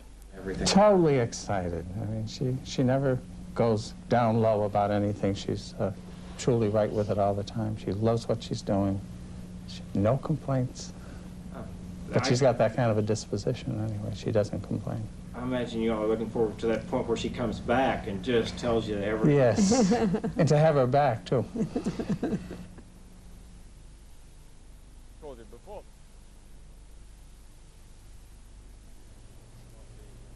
Edward Corrigan. The Commander-in-Chief, President Reagan, at the White House, learned about this tragedy. He was in his office, in the Oval Office, and he was preparing to meet with a group of reporters and network anchormen, myself included. We were waiting in the Roosevelt room, and we didn't notice when Donald Reagan, the Chief of Staff, got up and left the room, and we didn't notice a few other things, but we learned later that Vice President George Bush and the National Security Advisor, Admiral John Poindexter, who was sitting 2 seats to my right at the table in the Roosevelt room, he slipped out. Charles Bierbauer, you're there at the northwest lawn of the White House. You were in the room, and you can tell us more. Tim Furness, tell us a bit about the plans for putting more civilians in space. When is the first British astronaut The going up? first British astronaut, Squadron Leader Nigel Wood of the RAF, was due to fly on the shuttle Columbia on the 24th of June this year to help deploy the Skynet for a military communications satellite. I don't think that's going to take place, that flight. It's bound, the whole program is going to be delayed. And Nigel Wood was going to be a typical payload specialist, a passenger on the shuttle who is doing his own experiments. In fact, he's going to carry 7 experiments to carry out on behalf of British scientists. David Wilson, what are the rescue preparations that they will have made in the sea off Cape Canaveral for just this kind of emergency? We saw a couple of parachutes coming down as we were watching it much earlier on this afternoon, and apparently they weren't. There was no question of them being survivors. They were paramedics coming down to look in the sea. But what? Well, I'm not at all sure about that. They could conceivably have been solid rocket boosters which come down by parachute as well, because the idea is to have everything recoverable. But they have, in fact, a great string of vessels out at sea under the flight path or thereabouts, just as they used to have in the Apollo days at the various fleets, if you like, of ships ready at the various points where it could land. But apparently there was a delay in getting the ships in there because they were still frightened, even an hour or so after the disaster, of bits coming down from space. Does that make sense? Well, yes, it does. The reason is that it's travelling at a very high speed, and it's still, the momentum's still there, and that debris would have still continued up to a height and then started to fall down. And how long does that danger go on? Well, a matter of maybe 3 or 4 minutes. It depends entirely on... This was an hour or so. Oh, no, well, that's highly... I doubt that, actually. I don't think that's right. It depends, obviously, on the trajectory of what the thing's gone after the explosion up in space as to how long it'll take before it gets down again. But it couldn't be more than minutes, could it? Yeah, just a matter of minutes. Under normal circumstances, the solid rocket boosters, when they are ejected from the shuttle about 120 seconds later, they shut down, but they continue up to a height of about 67 miles and then come down again about 4 or 5 minutes later. So it's worth noting also, by the way, talking about the future, that the Europeans have built a space lab, which they want to put up, and they've got great plans for putting up in shuttle over several future flights. Presumably all that will get backdated, shoved back further in the programme. As Professor Wilmore was saying, the science side of things presumably will get pushed back in favour of the paying customers, and possibly the European Space Lab will get pushed back too. In fact, I think it's bound to be. Now, what sort of pressures, anyway, is the shuttle under without this disaster to make it even worse? What about the financial and technical pressures that it's under? Well, it is very expensive. And the scientists, certainly, the pure scientists, want money, the space money spent on other things, more trips to Jupiter and that sort of thing. On the other hand, the shuttle has an enormous defence impact, defence implication. Remember, there's been a shuttle flight which was solely run by the Department of Defence, and there have been Department of Defence experiments aboard this. Now, you can't actually unlink totally shuttle from Star Wars. There are things going on that they're planning in shuttle flights of the future, which will have not just Star Wars experiments, but the sort of experiments you need to discover whether basic bits of Star Wars concepts will work. So there's a big backing from the Defence Department on this. The whole future of the American manned space program depends on the space shuttle. The Americans plan to establish a space station in 1993, 1994, which is going to be built by the shuttle. The shuttle is going to carry up European components to attach to the space station, Japanese components and Canadians as well. It's going to be an international space station. I mean, if there's something inherently wrong with this space shuttle, that space station is going to be delayed for some years as well. But is it possible there's something inherently wrong with the space shuttle after, what, 25 flights now? Surely we're...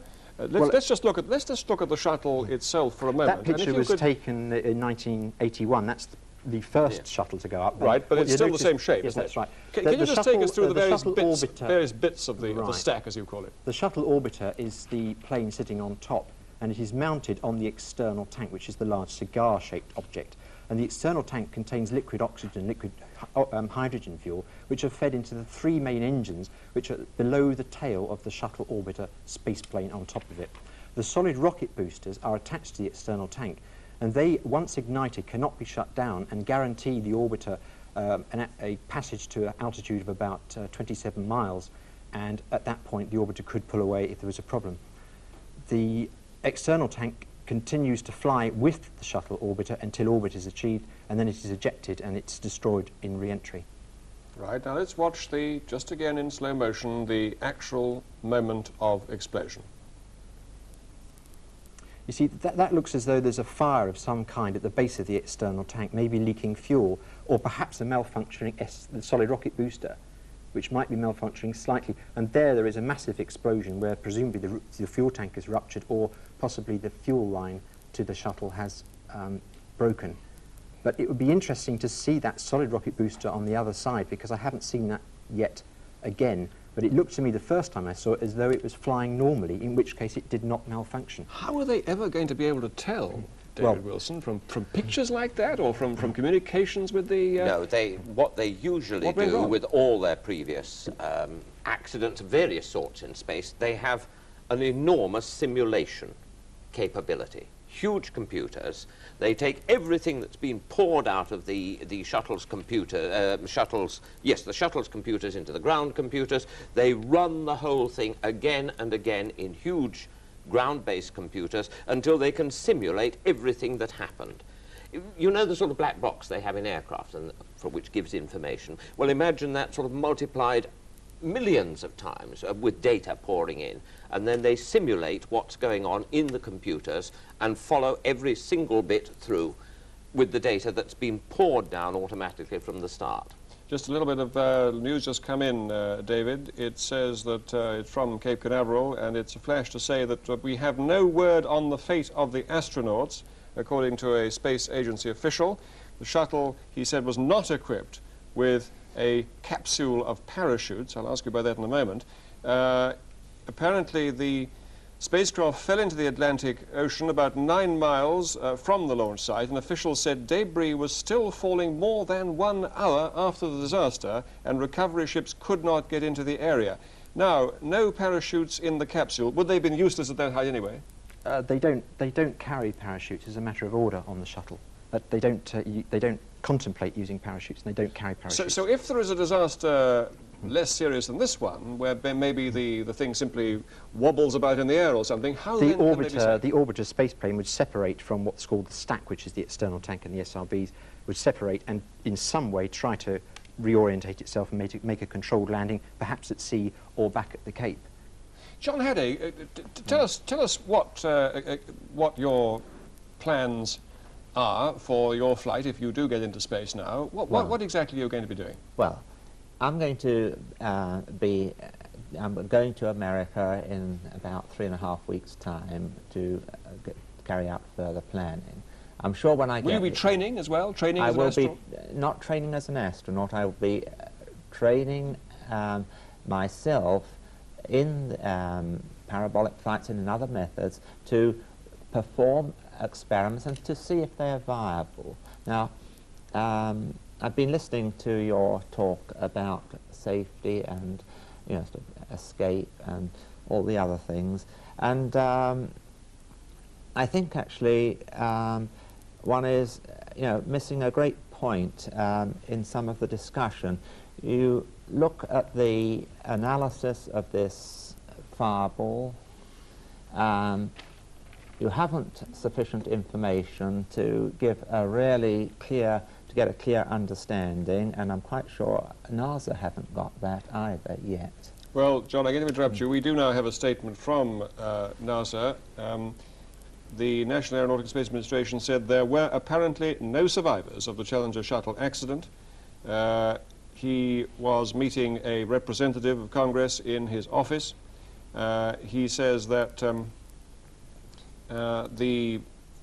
this is a major setback for the entire aerospace industry because the success of the shuttle program reflected well on so many companies. So it is a major setback, and of course President Reagan has said that until the cause of the disaster is discovered, manned spaceflight will stop in the States, but he says that there's no question of calling off the shuttle program, no question of calling off the shuttle program altogether. Well, now, what do you think about that, Tim Furness? I mean, is it likely that this, I mean, could this tragedy actually cause the end of the shuttle program in the end? I don't think so. Obviously, there's going to be delay, and as Dr. Padday said, we are only surmising what happened because we haven't got any data, and likewise, NASA probably are still studying it. But I mean, we are here to talk about what we've seen and to come to some sort of conclusion. I don't think that the shuttle program is at an end, but obviously there will be a delay, and it's going to be a very sad delay for the scientists who are planning to launch some very important space probes this year. The Astro 1 telescope to study Halley's Comet in March, the Galileo spacecraft to Jupiter in May, the Ulysses spacecraft to go around the polar orbit around the Sun, also in May.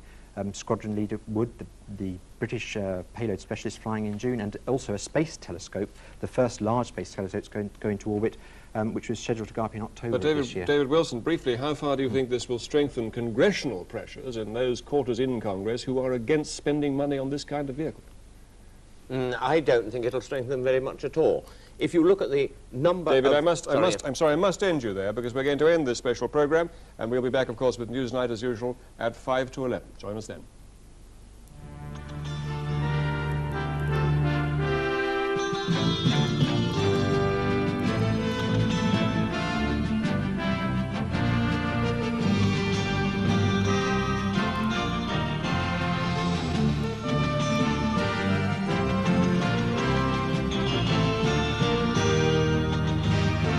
Than the public has been led to believe. It's certainly dangerous. People in America have said that they hope that the American nation is mature enough to take a thing like this in the stride and to press on with it. There are very important scientific payloads due to be launched this year. There was the Astro mission in March to coincide with Halley's Comet observations, and then there were the two big satellites to go to Jupiter, the Galileo probe and Ulysses, to go in May, supposed to go with two within 6 days of each other. Now, they're very tightly conditioned by launch windows, times when the planets are in the right place, and if you don't go then you wait another year or so. So there's going to be a tremendous setback here, unless they do decide that they will progress with the other shuttles, which presumably are still all right. Well, let me ask the same question to you. Is when we see these astronauts boarding the shuttle or the space rocket, are they actually undertaking a far more dangerous enterprise than the public generally believes? I think they're well aware of the danger. I think the public perception is fickle, if I may say so, and I'm reminded tonight of those words of Wernher von Braun 19 years ago yesterday at the Apollo fire, when he reminded us all. He said the public view of this is that you get a bunch of guys, train them up as astronauts, like the blue touch paper, they come back, you've got a bunch of heroes. It just reminds us all that we're not in the business of making shoes. And John Glenn said today, we hoped we could push this day back forever. They haven't been able to. No, I mean, the statistical probability was that one shuttle would fail within the first 100 launches. This happened in 25. And if the statistical probabilities are kept up, it could be a very grim outlook for the shuttle If the program. statistical probabilities kept up, you've got the next 75 perfect ones, haven't you? For 1 in 100. Gentlemen, thank you both very much. So, what's known about the 7 people, 5 men and 2 women, who were killed in the explosion? This report from Anne Perkins. This was the model shuttle crew, including 2 women and a black man. The pilot was Michael Smith, a 40-year-old Navy commander from North Carolina who had won a Distinguished Flying Cross in Vietnam. In an interview recorded last year, he'd spoken of his love of flying. My interest just naturally from the flying aspects went over to wanting to fly into space, and it's just something that I've wanted to do all my life. And I don't know how I got interested. I can't tell you. I just have always been interested in doing flying. Challenger's commander was Francis Dick Scobie, 46, another Vietnam veteran, but from the Air Force. He had piloted the Challenger mission in 1984, which retrieved and repaired one of the misplaced satellites. The first of the two women on board was Judy Resnick, a 36-year-old scientist who had operated another shuttle, Discovery's robot arm. She was a concert standard pianist.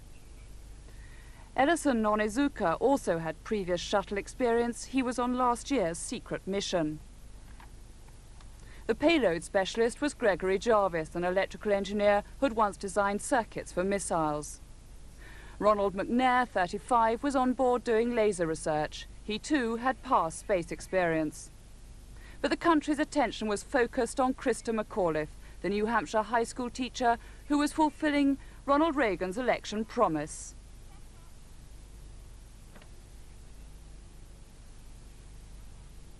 I mean, how can you as a human being turn down an opportunity like that? I certainly couldn't, and I wouldn't expect her to. Are you asking NASA if they can make room for you too? If there's a way to get on there, I'd like to hear about it.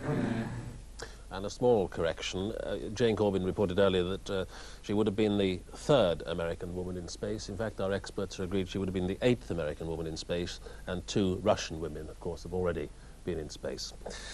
After the break, the Electricians' Union in collision with the TUC, and the government's plans for changing the rating system.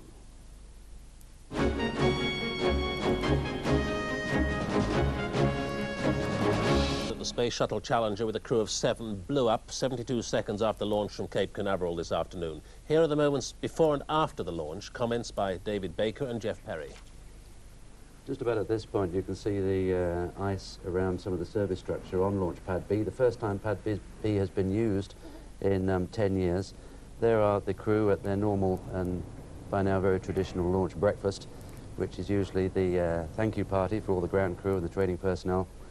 This is the point that ran into some sticking problems with regard to the crew getting into the hatch. And there we see main engine ignition coming up to 100% thrust, 500 tons of thrust there, and suddenly 3,000 tons of thrust. That's right, just cleared the tower. At this particular point, the spacecraft is rolling roll program onto its azimuth. Those engines, those main engines, now throttle down to keep the acceleration fairly low, and total thrust out of that propulsion system is almost 3,500 tons. The engine which is going to explode is between those 2 solids which you can see with the fire. It'll be right at the back. Engine on the actual on the shuttle. actual on the plane itself, yes. The shuttle itself. Why might it have failed? It happened at the time when they were running up to full thrust at 104%, and it could be that a turbine has spun off and ruptured the thing in the fuel line, and when you've got that going with all that explosive stuff there, it's just only one answer, and that is the fireball, which you're going to see in a moment. It's that little trio of lights right underneath the 2 main boosters. That's where the fire begins, and you can begin to see some of the... and that's at the 104% level, where the engine is most highly stressed. And this is where it goes, just at that point. And there you can see flames. And you see there's a solid rocket just going off to the right there. So it wasn't a solid, and there you see them splitting the 2. The moment at which John Glenn, America's first man to orbit the Earth, said, "We hoped we could push this day back forever." Our science correspondent Lawrence McGinty is in our Glasgow studio. Lawrence, a postscript on this. What, in your view, are the implications? Well, I think, Peter, we could be seeing the first routine accident in space. Every technology seems to have an irreducible risk and hazard in it. And what we could be seeing here is the hazard that will always be present in space travel. And I think what needs to happen now is that people need to accept that that will be the case, that space travel will never be perfectly safe, so that NASA can get the shuttle back into operation. What are the pressures on NASA now to get the thing into space again? Will they take it easy, or will they try to reassert confidence by another launch soon? I think that depends what they find from investigating the telemetry, the radio signals from the shuttle. I'm sure they'd like to get it back into action very soon. but I don't think they'll take any risks. They couldn't afford another accident. But they do have a very, very heavy program. When the shuttle program first started, they said that by 1988 they were going to be doing over 60 flights a year. And it's this routine aspect of shuttle operations that NASA have been pushing all the time. It's the sales point of the space shuttle, that it's the space bus. And they really can't afford to have a bus that doesn't turn up. And yet the Europeans are saying today that it's a disaster for both NASA and the European program. Why are they saying that? I think it's, well, Ariane has had its own troubles, and I think the Europeans are acutely aware that any accident of this kind reflects on the whole space program worldwide. Nevertheless, personally, I don't see it as the kind of accident that could prevent developments in the long term. It won't mean the end of the shuttle. It won't mean the end of space travel. I think it's a big problem for NASA to get the shuttle back onto its schedule. But when, as I've spoken to our specialists in the studio here, when so much of the shuttle program is devoted to military use, will the military men be worried tonight? Will the Soviet Union now have an edge? But that's a very interesting question, because the military has never really been that much in favor of the shuttle. It's true to say that 50% or so of shuttle missions are military. But the military see advantages in conventional rocket launches and have never really been convinced that you can use the shuttle like a bus. They've never really been convinced that NASA can turn it round, can get it operating to a tight timetable. And I think there may be some move now in the military in the States to go for conventional renewable rockets for some of their satellite launches. Lawrence McGinty, thank you very much indeed. So, tonight's main news again is that the Space Shuttle Challenger with a crew of 7 blew up 72 seconds after launch from Cape Canaveral. America came a quarter of a century without losing a man in space from Alan Shepard's launch on May the 5th, 1961 until today. And that's Channel 4 News. Good evening.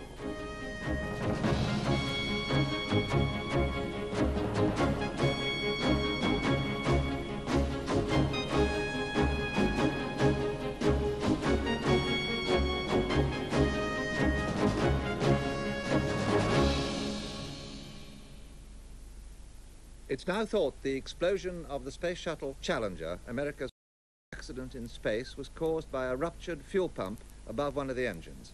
None of the 7 astronauts survived.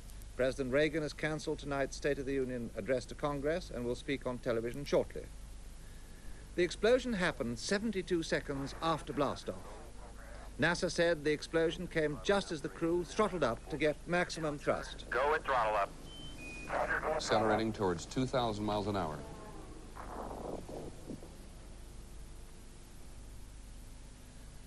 After the explosion, the 2 solid-fuel booster rockets continued to fly out of control. The shuttle itself burned up and debris fell over the Cape Canaveral area for 3/4 of an hour. Families of the 7 crew, including those of the teacher, Krista McAuliffe, watched in horror from the ground as the shuttle blew up. That's the end of this report. Full details in News at 10.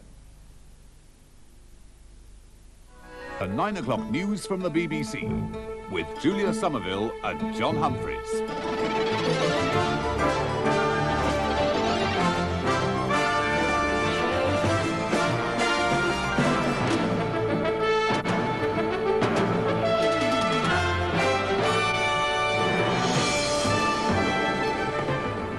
Disaster in space. The shuttle explodes. All 7 on board are killed. Their families watched as it happened. President Reagan says we'll honor the dead by going ahead with the space program. Good evening. The 25th flight of the American space shuttle has ended in disaster. The spacecraft Challenger exploded just over a minute after takeoff from Cape Canaveral. The 7 crew members, 5 men and 2 women, were all killed. They included the first ordinary citizen to go into space, a teacher called Krista McAuliffe. The disaster happened in full view of the astronauts' families who'd gathered at Cape Canaveral to watch the takeoff. It was seen by millions of other Americans watching the live broadcast on television. T-minus 10, 9, 8, 7, 6. We have main engine start. 4, 3, 2, 1, and liftoff. Liftoff of the 25th Space Shuttle mission, and it has cleared the tower. It was an apparently perfect liftoff for the shuttle, the 10th for the Challenger, till now regarded as the most reliable of the 3 in the shuttle fleet. The mission had been delayed 2 days because of the weather, another hour this morning for a minor technical fault, and it was cold down there. But the signal to launch was given, and everything was apparently on course up to a minute from liftoff, when the Challenger was turning on the full power of her main engines. Challenger, go and throttle up. Challenger, go and throttle up. Explosion appeared to come from one of the solid rocket boosters, which supply most of the power for the liftoff, and were then to separate. Instead, the entire space vehicle disappeared in a fireball.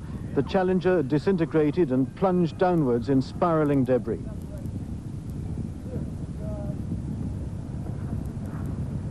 The only hopeful sign was a parachute that came to Earth along with the wreckage, but there seemed no way that any of the crew of 7 could have survived. And it was more than an hour before rescue ships and helicopters were even able to get to the scene because of the danger from falling debris. Among those watching at the Cape were Krista McCauley's family, her mother and father who'd come to cheer, but stayed to witness the disaster.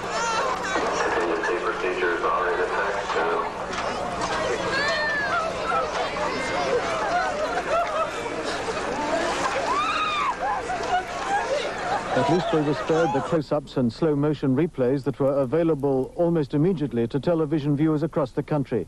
NASA aren't yet saying anything about the cause of the tragedy, but the flames that appeared just before the explosion suggested that there might have been some kind of a fuel leak that then ignited. One immediate effect of the disaster, the President postponed for a week his State of the Union speech, but insisted through his spokesman that the space program goes on. A few moments ago, the President met in the Oval Office with NASA Director Graham and instructed him to fly to the Cape with the Vice President to begin an effort to find out the cause of this tragedy. And then the President said to go forward with the nation's space program. The President said, and I quote, "These people were dedicated to the exploration of space. We could do no more to honor them, these courageous Americans, than to go forward with the program." From the moment of the tragedy, it was assumed at the Cape that all 7 were dead. Tributes to them came not only from the President, but from America's first man in space, Senator John Glenn. You know, in our human existence, let me be philosophical for a moment. I guess in our human existence, there is triumph and there is tragedy. And man tries many things, and we advance as a whole human race because we succeed most of the time. We make advances, whether it's in space or engineering or health or medical things. Sometimes, though, we aren't perfect, and then there's a tragedy that brings us back to our own human frailties and our lack of perfection. And so that's the kind of a day we're faced with now. It's been an amazingly successful series of triumphs through the years. But it also is fraught with the possibility of tragedy, and that's what we came up against today. No, we're not. These are the first in-flight deaths and the most serious reverses ever suffered by the space agency. The more serious because the agency had put all its eggs into this particular basket of the space shuttle. And now both civilian and military programs could be set back by years. This is Martin Bell for the 9 o'clock news in Washington. Despite some setbacks over the last years, the launch of a space shuttle had become something of a routine event. But today's, the 25th, captured the imagination of the American public because an ordinary American civilian, not a serviceman or a politician, was on board. Mrs. Krista McCauley was married and had 2 children, aged 9 and 6. She was a teacher, and she'd said she wanted to go into space to humanize the technology of the space age. She was going to conduct 2 lessons from space. Bob Friend now reports on how Mrs. McCauley came to be chosen for what turned out to be such a tragic mission. From the time she was picked from 10,000 applicants, Krista McAuliffe couldn't contain her joy. I thought there was never going to be any more excitement. I mean, I could never peak any higher than I had on July 19th, and it just keeps building. Apart from the extraordinary prospect of being the first private citizen in space, what appealed to Krista most was the thought of sharing her experiences with America's schoolchildren. So I can explain to the kids that everything has to be held down. Scientists at NASA are fastidious with their training. Mrs. McAuliffe had to simulate the feeling of weightlessness. Oh, that's great! I love it! Another bonus, a flight in a T-38 jet. It's wonderful. Broke the sound barrier, and he let me fly for a while.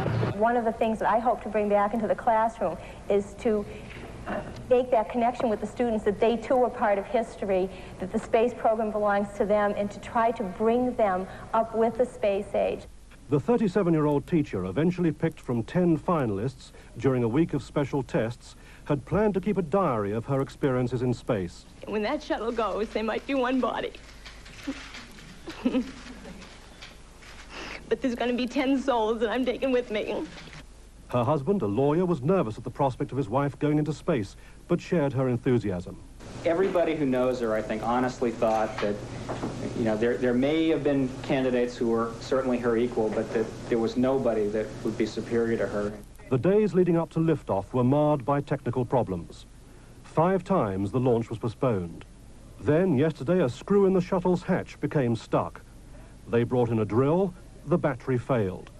By the time the fault had been fixed, the winds were too strong for a launch. We are going to scrub for today, and we'll be letting the crew out of the orbiter, and they will go back to the crew quarters. This morning, the astronauts were given an extra hour in bed while a faulty gauge was repaired. Then, breakfast together, and the ill-fated liftoff. Earlier, jubilation at Mrs. McAuliffe's school as children watched the launch. Stunned as things went horribly wrong, they filed back to their classrooms.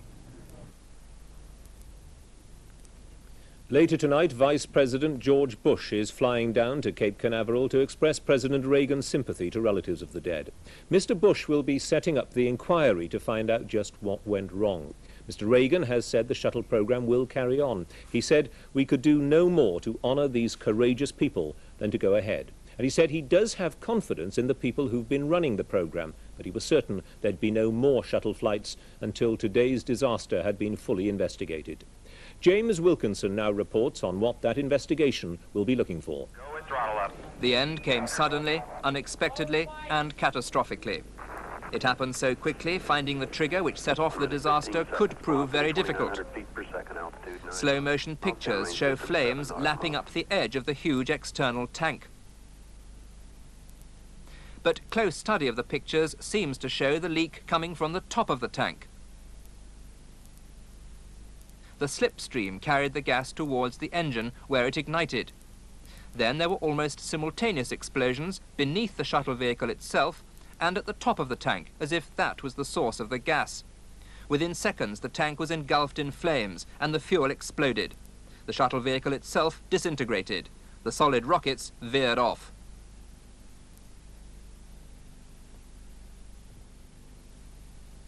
The external tank supplies the fuel for the shuttle's 3 main engines. Liquid hydrogen is stored in the lower 2/3 of the tank, 100 tons of it, nearly 400,000 gallons.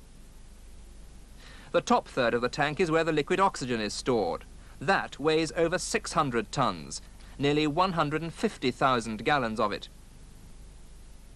During launch, the hydrogen and oxygen are pumped at the rate of 1,000 gallons a second through 17-inch pipes into the main combustion chamber of the engines. Such is the stored energy in this tank that if something goes drastically wrong, as it did today, nothing can save the shuttle. It's the world's worst space disaster by far, but not the only one. In January 1967, astronauts Grissom, White and Chaffee were burned to death on the ground in their Apollo capsule. An electrical arc had sparked an oxygen fire. In April 1967, a Russian cosmonaut, Vladimir Komarov, died when his spacecraft's parachute became snagged before landing. In June 1971, 3 Russian cosmonauts were killed when they re-entered the atmosphere on Soyuz 11. The shuttle program has been plagued with problems. It was years late. Some engineers claimed not enough money was spent during the development stage, and that contributed to the many minor hiccups. There were problems with the heat-resistant tiles, meant to protect the shuttle on re-entry. Launches were delayed with computer problems. In 1983, a solid rocket engine nozzle nearly burnt through. That would have been a disaster. Last year, one mission ended in a lower orbit than expected, when a main engine shut down too early. But nothing prepared NASA for today's catastrophe. Despite what President Reagan has said, the future of the shuttle program as we know it must now be in serious doubt. For years, many have argued that you don't need men in space. Most jobs can be done by unmanned rockets. Astronauts have been used to repair satellites in space. Some will now ask whether the risks are too great to allow for this luxury. I didn't personally know any of the 7 people involved in the flight, except as human beings. I'd like to raise the obvious question which has been trickling around in my mind as I hear the speeches here. Is it worth it? Is it worth it? There were to have been 15 shuttle missions this year, but the shuttle will now be grounded possibly for many months while the technical inquest goes on. Scores of satellites, including important military ones, will have their launch delayed. The Space Telescope won't get into orbit this year, and an important mission to Jupiter won't be launched. Aerospace manufacturers, including British Aerospace, which make satellites, will be affected. Demand for unmanned satellite launches will soar. Even if they find the reason for the tragedy, today's disaster will mean that in future, none but the bravest will venture into space again. James Wilkinson. For all its problems, until today the shuttle program had been regarded as a success story. The idea of the reusable spacecraft was a leap forward in technology. It also put the United States well ahead of the Soviet Union in the space race because it opened the way for a huge expansion in the commercial exploitation of space. The Space Shuttle's first flight, nearly 5 years ago, was a spectacular achievement in man's long quest to conquer space. It was a triumph to invent a spaceship which could be used up to 100 times. The shuttle seemed to go up so often and so successfully that most of us hardly bothered to think about it. But there were problems. Nearly every mission was dogged by frustrating technical delays, and indeed 2 technicians were killed on the ground before the first launch. But overall, there was no doubt that the space shuttle would dominate the development of spaceflight in the West for the rest of this century. Welcome to the 8th Satellite Repair Company. We pick up, repair, and deliver. Manned space flight epitomized the American dream. It summed up America's pioneering spirit and technical know-how. President Reagan was the loudest cheerleader for his astronauts' exploits in space. The feats of daring do included rescuing and repairing broken satellites at 17,500 miles an hour. The shuttle's space lab led to scientific breakthroughs. In the future, the weightless, germ-free environment of the spaceship could be used to manufacture drugs such as interferon and insulin. The space shuttle helped satisfy man's cosmic wanderlust, but not everyone was impressed. Some critics said it was foolish and unnecessary to put men into space. They argued that people were going up and down simply for the sake of it, and that unmanned flight would have been cheaper and just as rewarding. Today's tragedy will provoke much soul-searching, but there's little doubt that when it's all over, there'll be more men and women queuing up for the next flight into space. Touchdown. The British Space Society has been holding its annual dinner in London tonight. It's a long-standing event and it's been completely overshadowed by this afternoon's shuttle disaster. Many of Britain's leading authorities on space exploration are there, and Mike Mackay has been talking to them. 70 members of the Space Society were gathering at the Café Royal tonight when word came of the Challenger explosion. The guests were stunned by the news. The Society, formed 2 years ago, brings together representatives of dozens of companies involved in European space projects, not least the Ariane satellite launching program. Before starting their bi-monthly dinner, some of the guests spoke of their reaction to the Challenger disaster. Launch vehicles, whether they are expendable, unmanned launch vehicles like Ariane or reusable vehicles like the shuttle, are prone to failure. Everybody recognizes that the shuttle is a very reliable vehicle. It has many fail-safe features, and what we've seen today is a failure of the shuttle which is not fail-safe, but nevertheless is inevitable. We don't know yet the exact cause of this disaster, and we have first to identify the exact reason, and when it is known, then it will be possible to see the exact consequences of such a failure.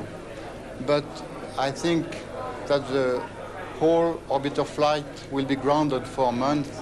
I'm afraid that this is a price to be paid for a manned launcher. Of course, an unmanned launcher for launching communication satellites doesn't present the same problems. Before dinner, the chairman called on society members to observe a minute's silence for the 7 who'd lost their lives in the Florida accident.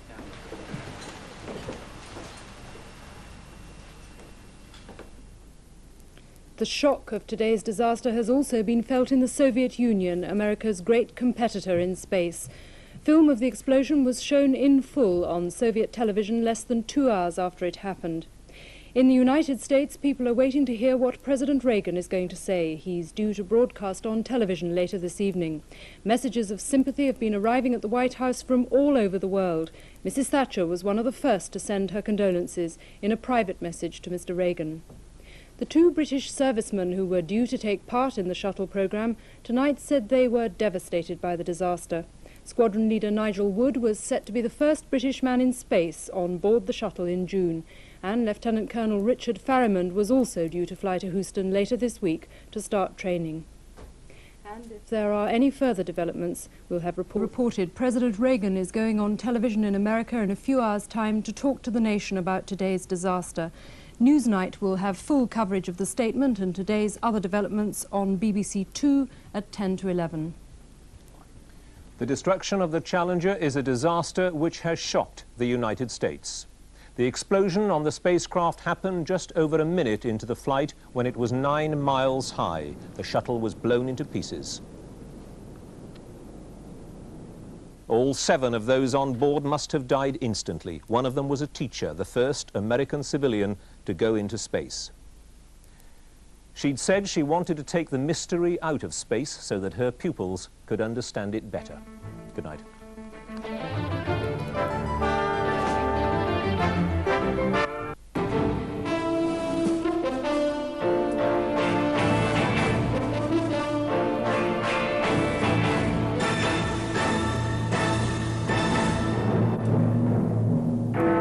The space shuttle explodes. The 7 crew are dead. Good evening. The American Space Shuttle Challenger exploded 72 seconds after liftoff today. The 7 members of the crew died at once. We shall watch shortly with the people of America President Reagan's first reaction live from the White House. The President has cancelled his State of the Union message. America, as he speaks, is speaking of its pride about what the space program has achieved, but also doubts about whether the risk is worthwhile. Here's the President. To you tonight to report on the State of the Union. But the events of earlier today have led me to change those plans. Today is a day for mourning and remembering. Nancy and I are pained to the core by the tragedy of the Shuttle Challenger. We know we share this pain with all of the people of our country. This is truly a national loss. 19 years ago, almost to the day, we lost 3 astronauts in a terrible accident on the ground. But we've never lost an astronaut in flight. We've never had a tragedy like this. And perhaps we've forgotten the courage it took for the crew of the shuttle. But they, the Challenger 7, were aware of the dangers, but overcame them and did their jobs brilliantly. We mourn 7 heroes: Michael Smith, Dick Scobie, Judith Resnick, Ronald McNair, Ellison Onizuka, Gregory Jarvis, and Krista Mikaloff. We mourn their loss as a nation together. To the families of the 7, we cannot bear, as you do, the full impact of this tragedy. But we feel the loss, and we're thinking about you so very much. Your loved ones were daring and brave, and they had that special grace, that special spirit that says, give me a challenge, and I'll meet it with joy. They had a hunger to explore the universe and discover its truths. They wished to serve, and they did.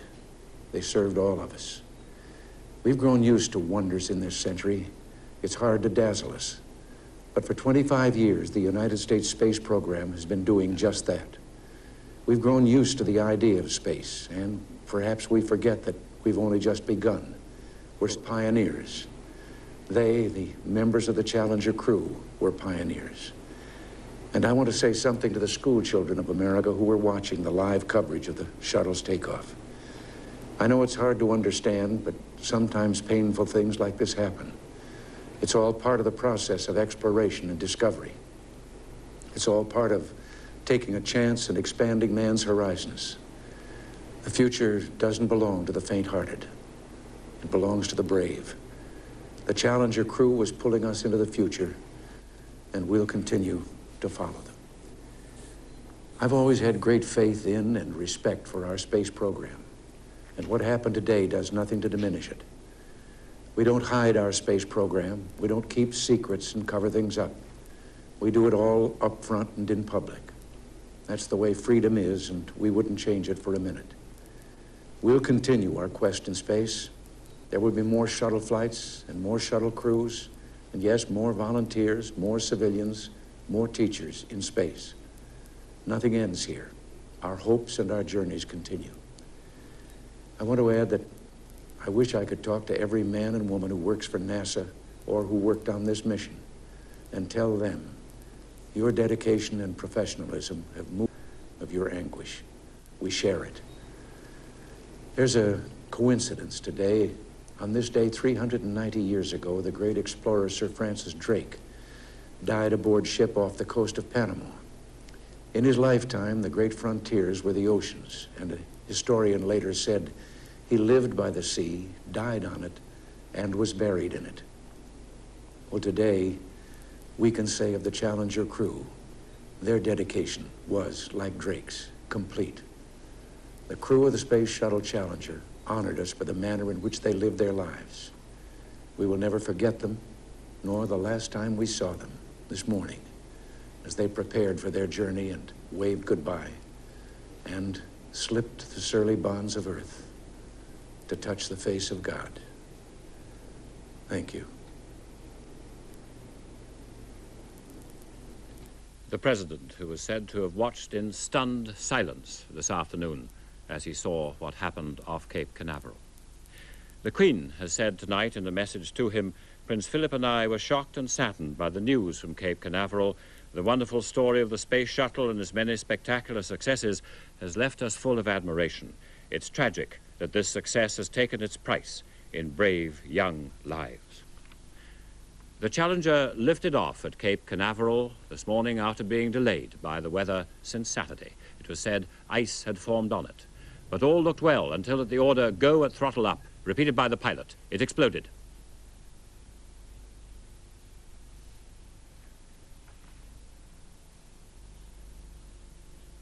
The disaster was written in the sky, the first deaths in the shuttle on the 25th shuttle flight, and the wreckage fell to the Atlantic. Watching below, the families and friends to whom the unimaginable had happened. In the crew, the first American civilian picked for space, the teacher, Krista McAuliffe.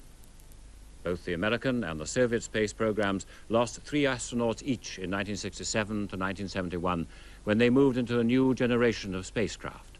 But this is the worst disaster yet for man going into space. Former astronauts like Senator John Glenn said it was bound to happen sometime. But critics of the American program said it could all be done better by robots, like the Voyager, now investigating Uranus. The British astronauts, due to ride in the shuttle in the coming months, said they were greatly saddened by what had happened. The destruction of Challenger over Cape Canaveral was shown live on television throughout the United States. The American networks followed the story as it unfolded. Jon Snow. Delays for the shuttle are commonplace. This 25th launch was delayed yesterday by crosswinds and a handle on the crew hatch that wouldn't come off. There was another delay this morning, this one in retrospect more unusual. tropical Florida had frozen overnight, draping the launch structure and the bottom of the shuttle itself in icicles. They set the launch back an hour, cleared the ice, and no one seemed much concerned. Breakfast was an encapsulation of what the Space Endeavour has become for America. 2 women and a black amongst the 6 astronauts, a cross-section of American aspiration. And the teacher, Krista McAuliffe, a mother of 2, the first genuine civilian ever to be chosen to blast into space. Boarding the shuttle for the 2nd time, all was normal. The countdown, too. And liftoff. Liftoff of the 25th Space Shuttle mission, and it has cleared the tower. Another breathtaking, apparently normal launch. The 25th shuttle apparently safely in the air. Instructions from Mission Control, as they have been for 24 previous shuttle launches. Challenger now heading downrange. Engines at 65%, 3 engines running normally, 3 good fuel cells, 3 good APUs. Velocity 2,257 feet per second. Altitude 4.3 nautical miles. Downrange distance 3 nautical miles.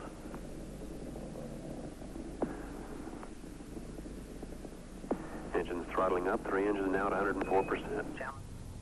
The family, Krista McAuliffe's parents and friends, watched in awe from near the launch pad. The next instruction from Mission Control prefaced the disaster. Challenger, go with throttle up. Challenger, go with throttle up.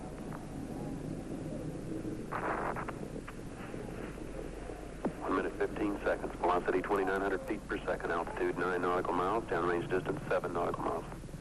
NASA talked normally as if nothing had happened, yet an apparently massive explosion had occurred as the shuttle separated from its launching rocket. From Mission Control, just silence. No communication, no explanation.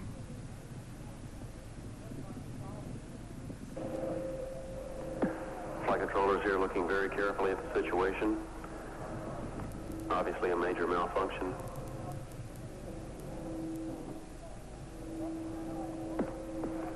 We have no downlink. Krista McAuliffe's parents waiting with the rest, the NASA voice coldly intoning.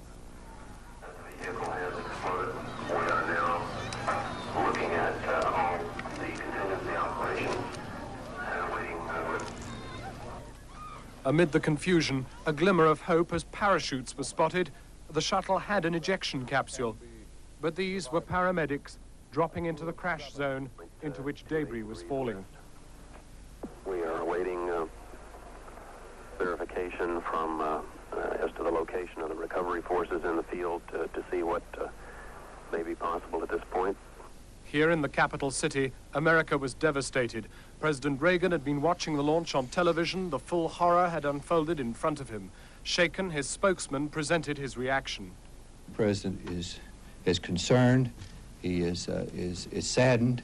He is very anxious to have more information on it. At the moment, as I say, we're learning most of our information from what the public is getting.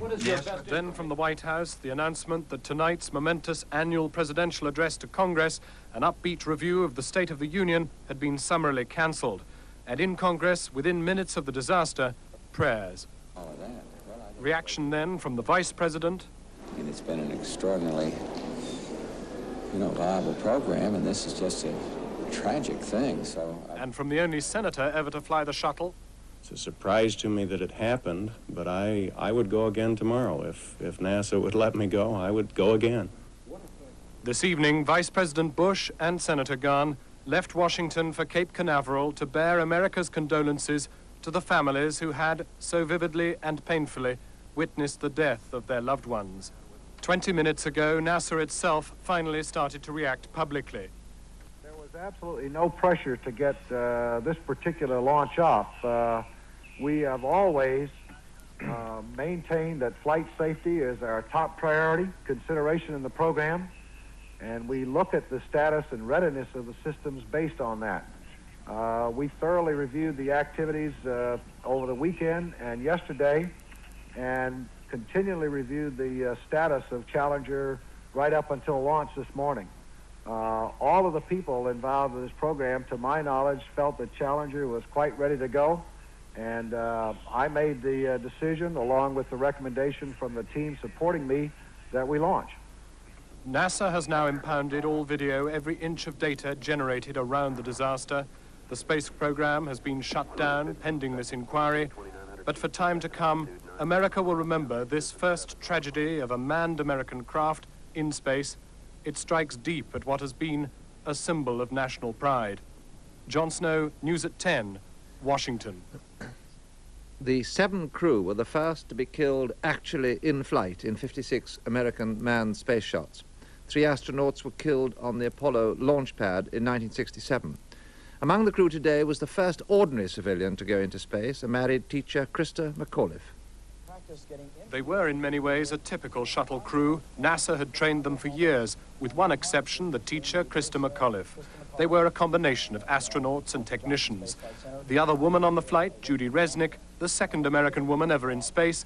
This was her second flight on the shuttle. She was an electrical engineer. All the men leave children. One, Gregory Jarvis, had actually been bumped from 2 previous flights to make way for Senator Gahn and a congressman. It is in the end the teacher, Krista McAuliffe, by whose death America is most struck. Coast to coast, she has tumbled in televised tests, plucked from 11,000 aspiring space teachers. She was selected to teach 2 lessons from space, in some ways the first ordinary American ever to make it to the launch pad. She was born of poor parents and lived in America's rural north and taught in this school in Concord, New Hampshire. By all accounts, her pupils loved and respected her. She was a good teacher. She was married to a lawyer and had 2 small children. I think both of us feel that whatever the price in terms of readjustments or my taking on things that I probably should have been doing before anyway and hadn't done, whatever those prices are, they certainly pale in comparison to the opportunity. I would like to humanize the space age by giving a perspective from a non-astronaut, because I think the students will look at that and say, this is an ordinary person. This ordinary person is contributing to history, and if they can make that connection, then they're going to get excited about history, they're going to get excited about the future, they're going to get excited about space. She had been selected from 8 finalists, drawn from the 11,000 competing teachers, Vice President Bush making the final presentation. It's not often that a teacher is at a loss for words. I know my students wouldn't think so. Many Americans saw in her for the first time the remote possibility that real, ordinary people might make it into space quite soon as a norm. But when she witnessed an earlier shuttle go without mishap, she saw that as far from normal. I mean, the whole thing is so gorgeous. You just want to bring it all back into the classroom for the kids. In her classroom in New Hampshire, her stunned students have been left with a very much more harrowing memory. John Snow, News at 10, Washington. And America and the world will not forget the picture of the explosion that destroyed Challenger, and with it the idea that space might not be dangerous. A report next. Plus, will the shuttle's work be stopped to its rival's advantage? That's in a couple of minutes.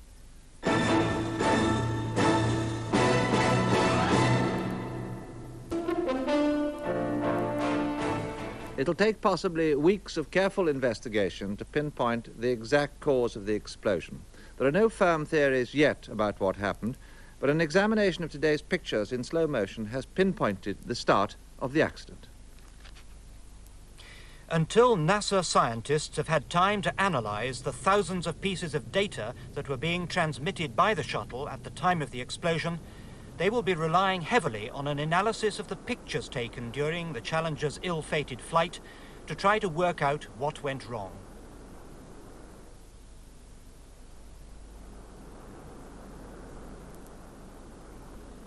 The shuttle consists of the main orbiting space vehicle, the giant tank containing over 500,000 gallons of fuel, and 2 strap-on rocket boosters powered by solid fuel. On liftoff, the rocket boosters and the 3 shuttle main engines are all working. After 2 minutes, the solid rocket boosters burn out and separate, and the shuttle continues powered by its 3 main engines, burning fuel from the main tank until that too is exhausted and ejected. Today's disaster happened before any of the parts were due to separate. Comparison of today's launch with the previous one shows a significant difference. On the previous flight, the round end of the tank was clearly visible. On today's, it seems shrouded in mist, as if from leaking fuel. Slow-motion analysis of today's pictures shows a burst of flame at the base of the main fuel tank where it connects with the orbiter. liquid hydrogen appears to be leaking from the tank. The flame leaps to the other side and then shoots forward in a split second. Probably the whole structure ruptured, causing the final explosion. The place where the flame appeared first was at the point where the fuel lines connect the tank to the orbiter. One of them may have ruptured, but for the flame to have leapt to the back suggests the tank itself could have split, leading to the final disastrous rupture. There has been some speculation that a fault could have developed with one of the solid rocket boosters, possibly vibrating the shuttle excessively, causing damage to the fuel lines. But the video pictures seem to show both rockets flying away after the explosion undamaged. Space expert Geoffrey Perry does not believe the boosters were at fault. I was listening to it on the shortwave. He says, we've lost the downlink, which told me straight away that the shuttle had exploded and not those external boosters. So they lost the what? The downlink. That was the radio coming from the shuttle. So at the instant that the thing exploded, all the information would have ceased. So they will see a trend leading up to that point. That should be enough for an engineer to go and say, this is what the cause was. The astronauts had enormous confidence in the shuttle as a space system. The pilot of Challenger today was Mike Smith, aged 40, a veteran of Vietnam who was making his first journey into space. That confidence has been shattered today and won't be restored until the cause is firmly pinpointed and remedied. There are two views on how best to explore space, but tonight the experts on the manned program are saying, as we've heard, that the shuttle must go on. These have been the first shuttle deaths, but the program has had problems since the first launch in 1981, and the experts are now assessing what it means to the space race and what any prolonged delay will mean in the rivalry with Europe's Ariane launcher, putting satellites in space. NASA announced at the beginning of this month that this was to have been the year of the shuttle, with 15 launches the most ambitious stage of the program yet. Fittingly, it was Columbia, the very first shuttle, that was to make the first flight of the year. But it was plagued by both the weather and technical problems and only made it into orbit at its 8th attempt a fortnight ago. Columbia opened a new concept in space transportation nearly 5 years ago. Because it was a reusable spacecraft, it offered a relatively cheap way to get satellites into low Earth orbit. It could carry payloads of up to 30 tons for both scientific and military uses. Its first flight, though, was already 2 years behind the original schedule, and once it reached orbit, the first problem showed up. Some of the vital protective tiles which shield it from the searing heat of re-entry had been shaken loose. 2.5 years later, technicians discovered the crew on Columbia had only been 2 seconds away from being cartwheeled into space during the launch because of a fault in one of the 2 strap-on boosters. Twice over the next 2 years, launches were aborted only seconds from liftoff. Computers had succeeded in spotting the faults just in time. T-minus 10, 9, 8, 7, 6, 5, 4, 3, 2. We have an RSLS abort. We have an abort.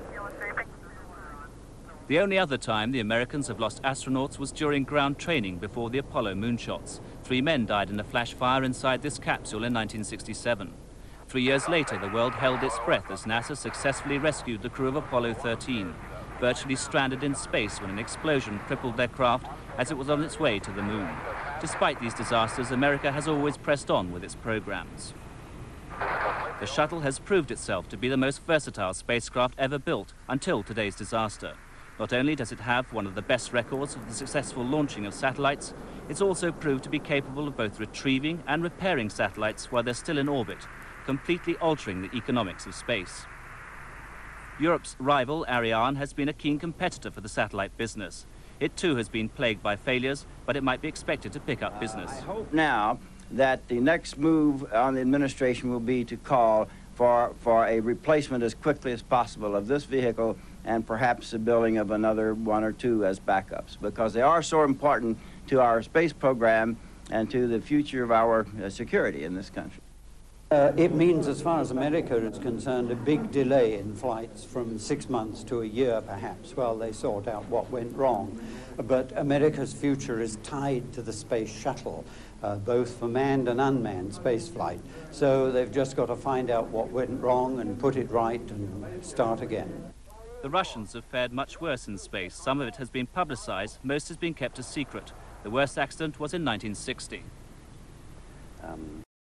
Crews was rushed to see what a problem was with the delay in the countdown, and the rocket detonated and scores of people were killed. And on another incident, we find a rocket blowing up on the pad, sending rivers of fire down into the underground control bunkers and command centers, and on one of those, one of the chief rocket designers was burnt to death. The so-called Star Wars program could be set back because of the tragedy. But today, John Glenn, the first American in orbit, summed up why this tragedy should be overcome. I guess in our human existence there is triumph and there is tragedy. And man tries many things. And we advance as a whole human race because we succeed most of the time.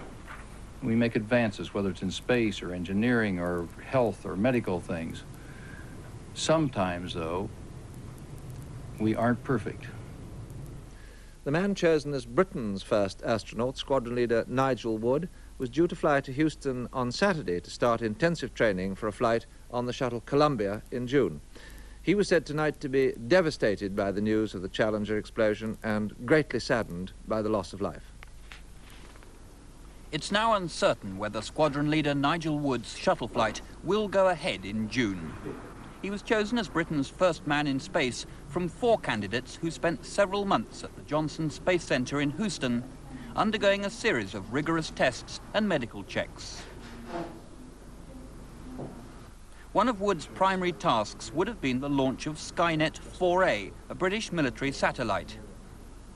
He was also due to carry out a series of experiments on weightlessness and the effects of hostile conditions on sensitive equipment. Wood, who's a test pilot with a young family, has always acknowledged the dangers of space travel. So has his wife, who was delighted when he was picked. No, I think just thought of it as a job, not suddenly thinking, oh, it's very dangerous and I'm going to be worried at all. No, we were just pleased. And yes, as Nigel said, there is a certain risk, as there is in lots of things. Now Wood and the other Britons following him are waiting to see what effect today's disaster has on Britain's contribution to the shuttle program. At the American Embassy in London, the lights burned late this evening as staff received messages of sympathy from the government, the British people and American citizens in this country. The ambassador, Charles Price, who'd watched the tragedy unfold on television in his second-floor office, summed up the reaction of his countrymen. Well, I think it was one of extraordinary shock and a feeling of immense sorrow for the families who have suffered as a result of this tragic accident. Did you find that people stopped for a moment in the embassy when they realized what was happening? Well, I think everything came to an abrupt halt. His fellow Americans in London were equally stunned by the news. So sorry. It's like devastating. Should put us back a couple of years. I'll say. You know, we have a lot of pride in it. The crew and the astronauts, and to have something like this happen, it's kind of hard to put into words exactly. You just never expected it. But the shock wasn't confined to Americans. British businessmen from the space industry saw the accident for the first time as they arrived for their association's dinner. While some couldn't hide their emotions, others were already weighing up the harsh commercial realities of the shuttle failure. The exact effect of today's disaster is far too early to be specific about it. But in general terms, the situation we are faced with is that the shuttle has been sold as a very reliable launch vehicle. It has to be reliable because it carries up to 7 astronauts on each flight. It has been rated as a very reliable vehicle, and we have seen today an inevitable total loss. I think it will hold back the business world from investing in the possible future opportunities until such times as it's deemed reliable.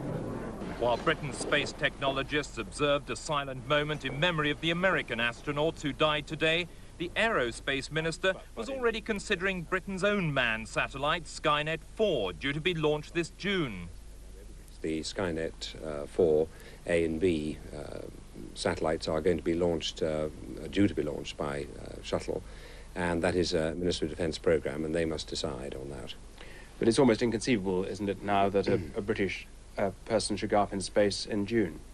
Well, I would imagine that the Ministry of Defence would want to be totally satisfied that the project was as safe as it can be. But it is worth saying that we have got used to space travel not being on the front page anymore. We're starting to take it for granted, and it is a reminder of the great risks that are still involved and the very brave men and women who come forward to push out the frontiers of modern travel. They're very brave and they deserve our thanks and our appreciation, but there are great risks involved still in space travel. And that's how so many people have seen the last flight of Challenger, said to be the most efficient and safest of all the shuttles. We'll hope to have a further word from the United States later in the program. Sandy. Program, President Nixon saluted the first men on the moon. It has fallen to President Reagan tonight to speak of the first great disaster. I've always had great faith in and respect for our space program. And what happened today does nothing to diminish it. We don't hide our space program. We don't keep secrets and cover things up. We do it all up front and in public. That's the way freedom is, and we wouldn't change it for a minute. We'll continue our quest in space. There will be more shuttle flights and more shuttle crews, and yes, more volunteers, more civilians, more teachers in space. Nothing ends here. Our hopes and our journeys continue. I want to add that I wish I could talk to every man and woman who works for NASA or who worked on this mission and tell them your dedication and professionalism have moved and impressed us for decades, and we know of your anguish. We share it. There's a coincidence today. On this day 390 years ago, the great explorer Sir Francis Drake died aboard ship off the coast of Panama. In his lifetime, the great frontiers were the oceans, and a historian later said he lived by the sea, died on it, and was buried in it. Well, today, we can say of the Challenger crew, their dedication was, like Drake's, complete. The crew of the Space Shuttle Challenger honored us for the manner in which they lived their lives. We will never forget them, nor the last time we saw them this morning, as they prepared for their journey and waved goodbye and slipped the surly bonds of earth to touch the face of God. Thank you. And it may be fitting tonight to see the last pictures of the last flight of Challenger as their families saw in their exploration into space.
Newsnight.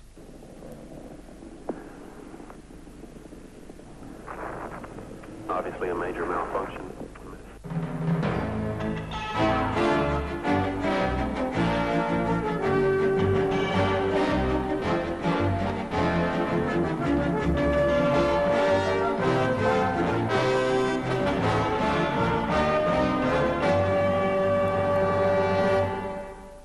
Good evening.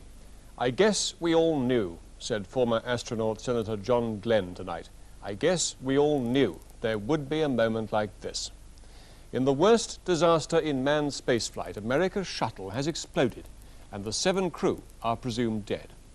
We'll be examining in detail how the tragedy occurred just a minute into the 25th shuttle flight and asking the question, can the embattled shuttle program survive a disaster like this? And from Washington, I'll be reporting on the future of the American space program after its worst disaster ever. There'll be reaction from the Kennedy Space Center and from the President himself in a speech delivered tonight from the Oval Office. The crew of the Space Shuttle Challenger honored us for the manner in which they lived their lives.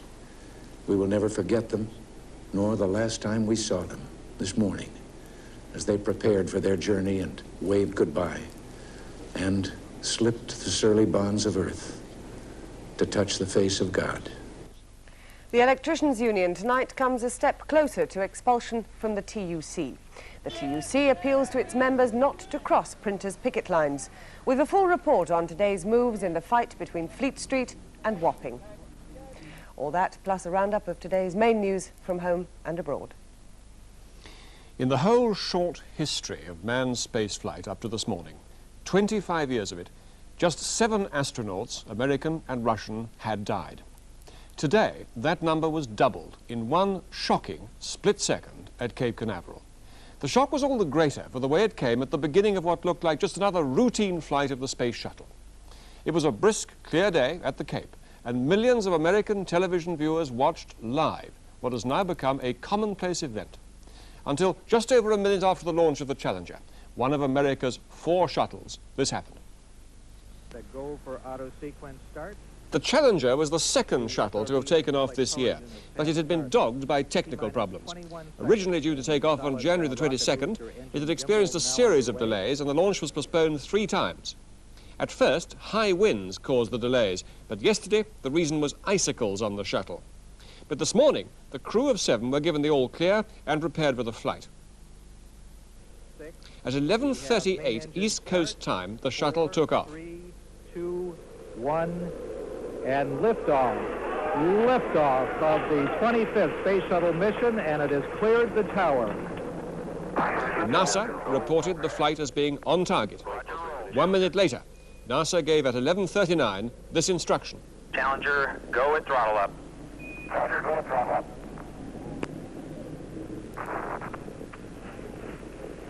One minute, 15 seconds. Velocity 2,900 feet per second. Altitude 9 nautical miles. Downrange distance 7 nautical miles.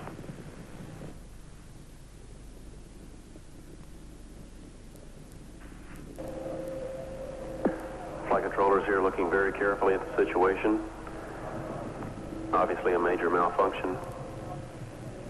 As the debris fell, a lone parachute was seen to fall from the smoke. At first there was hope that an astronaut had survived, but it turned out to be a paramedic from a chase plane.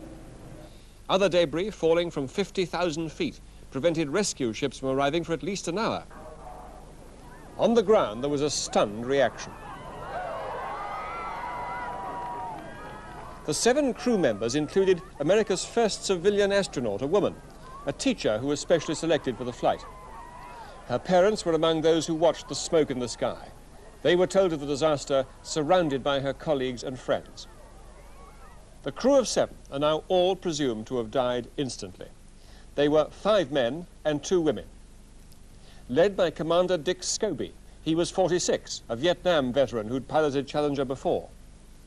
Judith Resnick, a 36-year-old divorcee, she'd been an astronaut 7 years. Krista McAuliffe, the first civilian in space, 37, married with 2 children. Ellison Onizuka, a test pilot from Hawaii. He was married with 2 children as well. Gregory Jarvis, the engineer and payload specialist. Ronald McNair, who was 35, and pilot Michael Smith, who was 40. The 7 astronauts who died in the explosion this afternoon. It was the presence of Mrs. Krista McAuliffe that was the most unusual feature of this flight. She was a social sciences schoolteacher from Concord, New Hampshire, who'd won a competition for her seat on the shuttle. From America, Bob Friend tells her story. From the time she was picked from 10,000 applicants, Krista McAuliffe couldn't contain her joy. I thought there was never going to be any more excitement. I mean, I could never peak any higher than I had on July 19th, and it just keeps building. Apart from the extraordinary prospect of being the first private citizen in space, what appealed to Krista most was the thought of sharing her experiences with America's schoolchildren. So I can explain to the kids that everything has to be held down. Scientists at NASA are fastidious with their training. Mrs. McAuliffe had to simulate the feeling of weightlessness. Oh, that's great! I love it! Another bonus, a flight in a T-38 jet. It was wonderful. Broke the sound barrier, and he let me fly for a while. One of the things that I hope to bring back into the classroom is to make that connection with the students that they too are part of history, that the space program belongs to them, and to try to bring them up with the space age. The 37-year-old teacher eventually picked from 10 finalists during a week of special tests, had planned to keep a diary of her experiences in space. When that shuttle goes, there might be one body. But there's going to be 10 souls that I'm taking with me. Krista McAuliffe, who died on the shuttle today. President Reagan tonight called the disaster a very traumatic experience. He was meeting senior aides in the Oval Office when Vice President Bush and the National Security Advisor rushed in to tell him of the tragedy. In stunned silence, he watched a television replay of the explosion, and he said there would be no more manned space flights until the results of a full investigation were known. The President immediately dispatched Vice President Bush to Cape Canaveral to convey his sympathies to the astronauts' families. He postponed his planned State of the Union speech to Congress until next week, and instead he spoke to the American people on television just over an hour ago. Martin Bell reports from Washington. Mr. Reagan had planned to speak to the nation in his State of the Union address. Instead, he spoke directly from the White House in a somber and eloquent tribute to the astronauts. Today is a day for mourning and remembering. Nancy and I are pained to the core by the tragedy of the Shuttle Challenger. We know we share this pain with all of the people of our country. This is truly a national loss. 19 years ago, almost to the day, we lost 3 astronauts in a terrible accident on the ground. But we've never lost an astronaut in flight. We've never had a tragedy like this. And perhaps we've forgotten the courage it took for the crew of the shuttle. But they, the Challenger 7, were aware of the dangers and overcame them and did their jobs brilliantly. We mourn 7 heroes: Michael Smith, Dick Scobie, Judith Resnick, Ronald McNair, Ellison Onizuka, Gregory Jarvis, and Krista McAuliffe.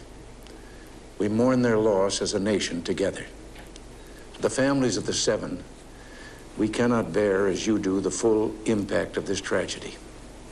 But we feel the loss, and we're thinking about you so very much. Your loved ones were daring and brave, and they had that special grace, that special spirit that says, give me a challenge, and I'll meet it with joy. They had a hunger to explore the universe and discover its truths. They wished to serve, and they did. They served all of us. We've grown used to wonders in this century. It's hard to dazzle us. But for 25 years, the United States space program has been doing just that. We've grown used to the idea of space, and perhaps we forget that we've only just begun. We're still pioneers. They, the members of the Challenger crew, were pioneers. And I want to say something to the school children of America who were watching the live coverage of the shuttle's takeoff.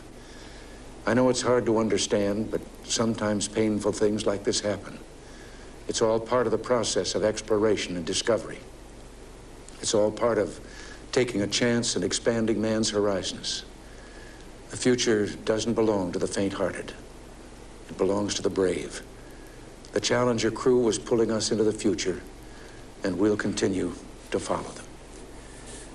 I've always had great faith in and respect for our space program, and what happened today does nothing to diminish it. We don't hide our space program. We don't keep secrets and cover things up. We do it all up front and in public. That's the way freedom is, and we wouldn't change it for a minute. We'll continue our quest in space. There will be more shuttle flights and more shuttle crews, and yes, more volunteers, more civilians, more teachers in space. Nothing ends here. Our hopes and our journeys continue. I want to add that I wish I could talk to every man and woman who works for NASA or who worked on this mission and tell them your dedication and professionalism have moved and impressed us for decades, and we know of your anguish. We share it.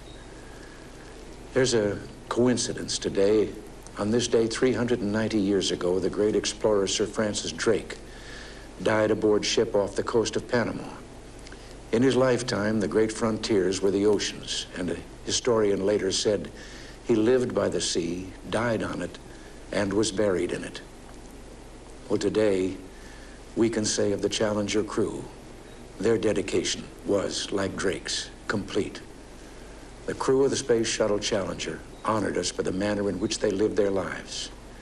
We will never forget them, nor the last time we saw them, this morning, as they prepared for their journey and waved goodbye and slipped the surly bonds of earth to touch the face of God. Thank you. So the president, with characteristic eloquence, was not going back on the space program, but he did call an immediate inquiry and sent his vice president straightway to the Kennedy Space Center. NASA, for its part, was suspending all operations indefinitely until it can find the cause of the worst disaster in American space history. The director of the Johnson Space Center, Jesse Moore, gave a news conference a short while ago. I have taken an immediate action to form an interim investigating board to implement early activities in this tragedy. Data from all of the shuttle instrumentation, photographs, launch pad systems, hardware, cargo, ground support systems, and even notes made by any member of the launch team and flight ops team are being impounded for study. The director fielded a sensitive question about the pressure to launch the shuttle. There was absolutely no pressure to get this particular launch off. We have always maintained that flight safety is our top priority consideration in the program, and we look at the status and readiness of the systems based on that. We thoroughly reviewed the activities over the weekend and yesterday, and continually reviewed the status of Challenger right up until launch this morning. All of the people involved in this program, to my knowledge, felt that Challenger was quite ready to go, and I made the decision, along with the recommendation from the team supporting me, that we launch. But at least until the facts are known, the mission itself is not, for now, controversial. Space shuttle carried on its side the flag of the United States, and those who served on her served us, the American people. They served our hopes for scientific exploration and for human progress. But they also served our dreams because they lived at the frontier of what mankind can achieve together. Well, it's very difficult for me to talk about it because these were my friends. Mike Smith, the pilot, was my mother hen the first month that I trained. They assigned him to me, go to my classes and help brief me. And I don't know of any time that I have been more shocked or more moved than when my first wife was killed in an automobile accident. And so it's been very, very difficult for me this morning. I don't think that it's time to start examining whether or not we continue with programs, but certainly, at least we ought to take a deep breath and step back before we go ahead with any further manned flights. Let me be philosophical for a moment. I guess in our human existence there is triumph and there is tragedy. And man tries many things. And we advance as a whole human race because we succeed most of the time. We make advances, whether it's in space or engineering or health or medical things. Sometimes, though, we aren't perfect. And then there's a tragedy that brings us back to our own human frailties and our lack of perfection. And so that's the kind of a day we're faced with now. It's been an amazingly successful series of triumphs through the years. But it also is fraught with the possibility of tragedy, and that's what we came up against today. There is risk. That risk is taken by each one of us every day, and that risk is understood by all the members of a crew that climb into a loaded spaceship. Well, Martin, we saw earlier how the spectators actually at the launch site at Cape Canaveral reacted to the scene of the spacecraft exploding. How did ordinary Americans take it? I don't think Americans are demoralized. They're deeply saddened and troubled. Nothing like this, of course, has ever happened before. They were watching all day long, 6 hours of television without commercials, and that's something pretty rare in this country, as the moment was played and replayed and analyzed. And it is a truly shocking thing for Americans, especially because they had come to take the space shuttle so much for granted, and especially because of the irony that this was the first flight with a true civilian on board. How long would you expect NASA, the National Aeronautics and Space Administration, to go on with this investigation? How long will it be before we know what happens next to the shuttle program? Peter, this is going to take a long time. This is not a small malfunction. There is a short-term interim inquiry already begun. The members of the main one have yet to be named. There is evidence still floating in the sea. There is evidence that they're going to look for, I would say, for months. I myself would be very surprised, and I've been listening to the NASA briefing, I'd be very surprised if the shuttle program was even reasonably back on track in 6 months or even a year. Now, how big a blow is that to the program, and indeed to the whole military program that goes with it? That's a very severe blow for the space shuttle program, a particularly severe blow for the military program. And let's not kid ourselves, the impetus for the shuttle has come from the Pentagon, which now has its own spaceport, which was supposed to open this year at Vandenberg Air Force Base on the West Coast. This can have a knock-on effect on the Star Wars program that is absolutely incalculable, and it could set that program back a year, 2 years, even more.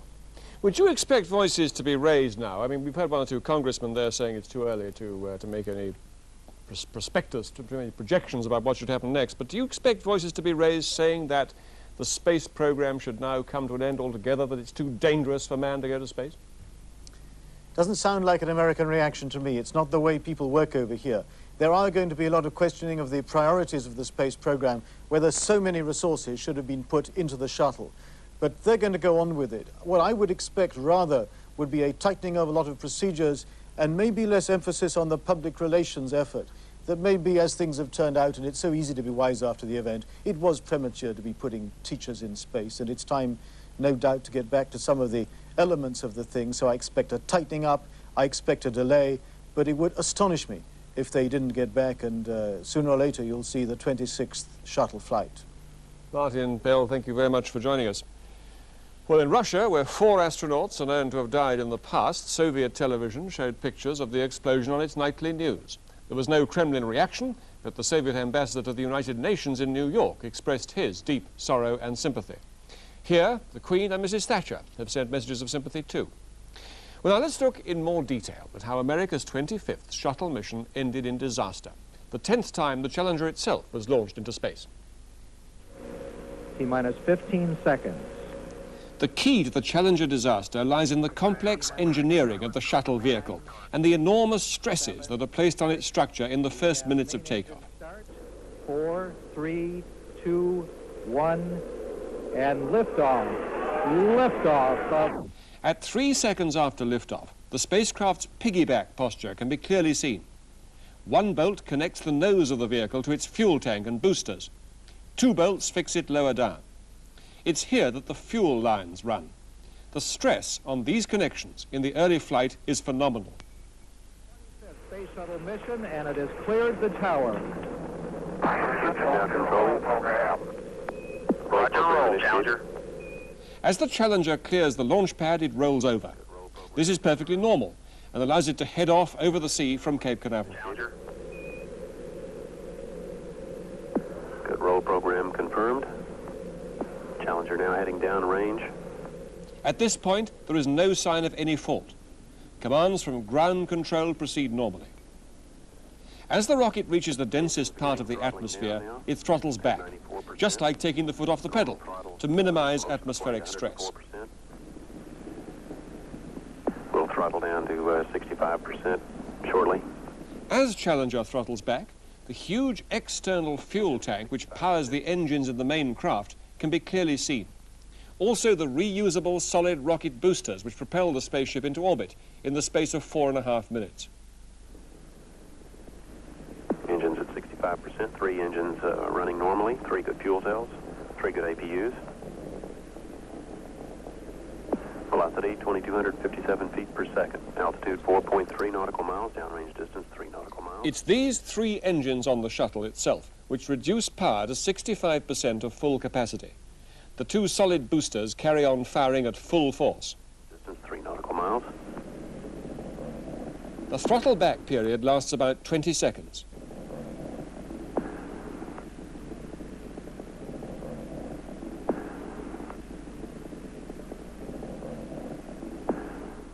It's at this point, when the astronauts put their foot down and increase power to 104%, that problems seem to begin. Challenger, go at throttle up. The fateful command. As the craft goes with throttle up, hundreds of gallons of oxygen and hydrogen per second are thrust from the external tank through fuel lines into the shuttle's own engines. 1 minute and 7 seconds into the flight, the first signs of fire on the fuel tank are seen. That first lick of flame is very near to the two connecting bolts that join the shuttle to the rocket and fuel stack. Immense forces are acting on these joints, subjecting the fuel lines and valves to enormous pressure. But the components are built to take it. A fraction of a second later, the flames seem to spread to the other side of the fuel tank, which starts to rupture. 1 second later, and the flames have completely taken hold. The fire spreads further up. The fuel tank is blowing apart, probably destroying the quick release mechanism that might have allowed the shuttlecraft to blast free. At 1 minute and 12 seconds after liftoff, Challenger and its astronauts disintegrate. The fuel tank completes its explosion. The top of the tank, which holds 600 tons of liquid oxygen, bursts apart. It's the hydrogen in the lower part of the tank which fueled the early flames. 2 seconds later, and Challenger is atomized. All that survives is the solid rocket booster, which has kept firing and carries itself clear of the cloud of debris. The stage at which the flight went wrong can be clearly seen in this dramatic comparison between a flight of the shuttle Atlantis last October and today's tragedy. 4, 3, 2, 1, and liftoff. Liftoff of the 25th Space Shuttle mission, and it has cleared the tower. Now control program. Roger, roll, Challenger. Good roll program confirmed. Challenger now heading down range.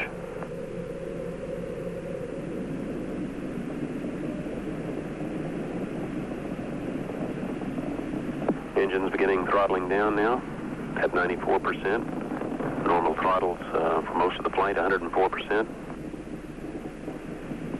We'll throttle down to 65% shortly. Engines at 65%, 3 engines running normally, 3 good fuel cells, 3 good APUs. Velocity 2,257 feet per second. Altitude 4.3 nautical miles, downrange distance 3 nautical miles.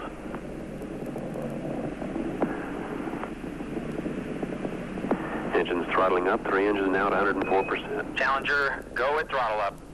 Challenger, go at throttle up.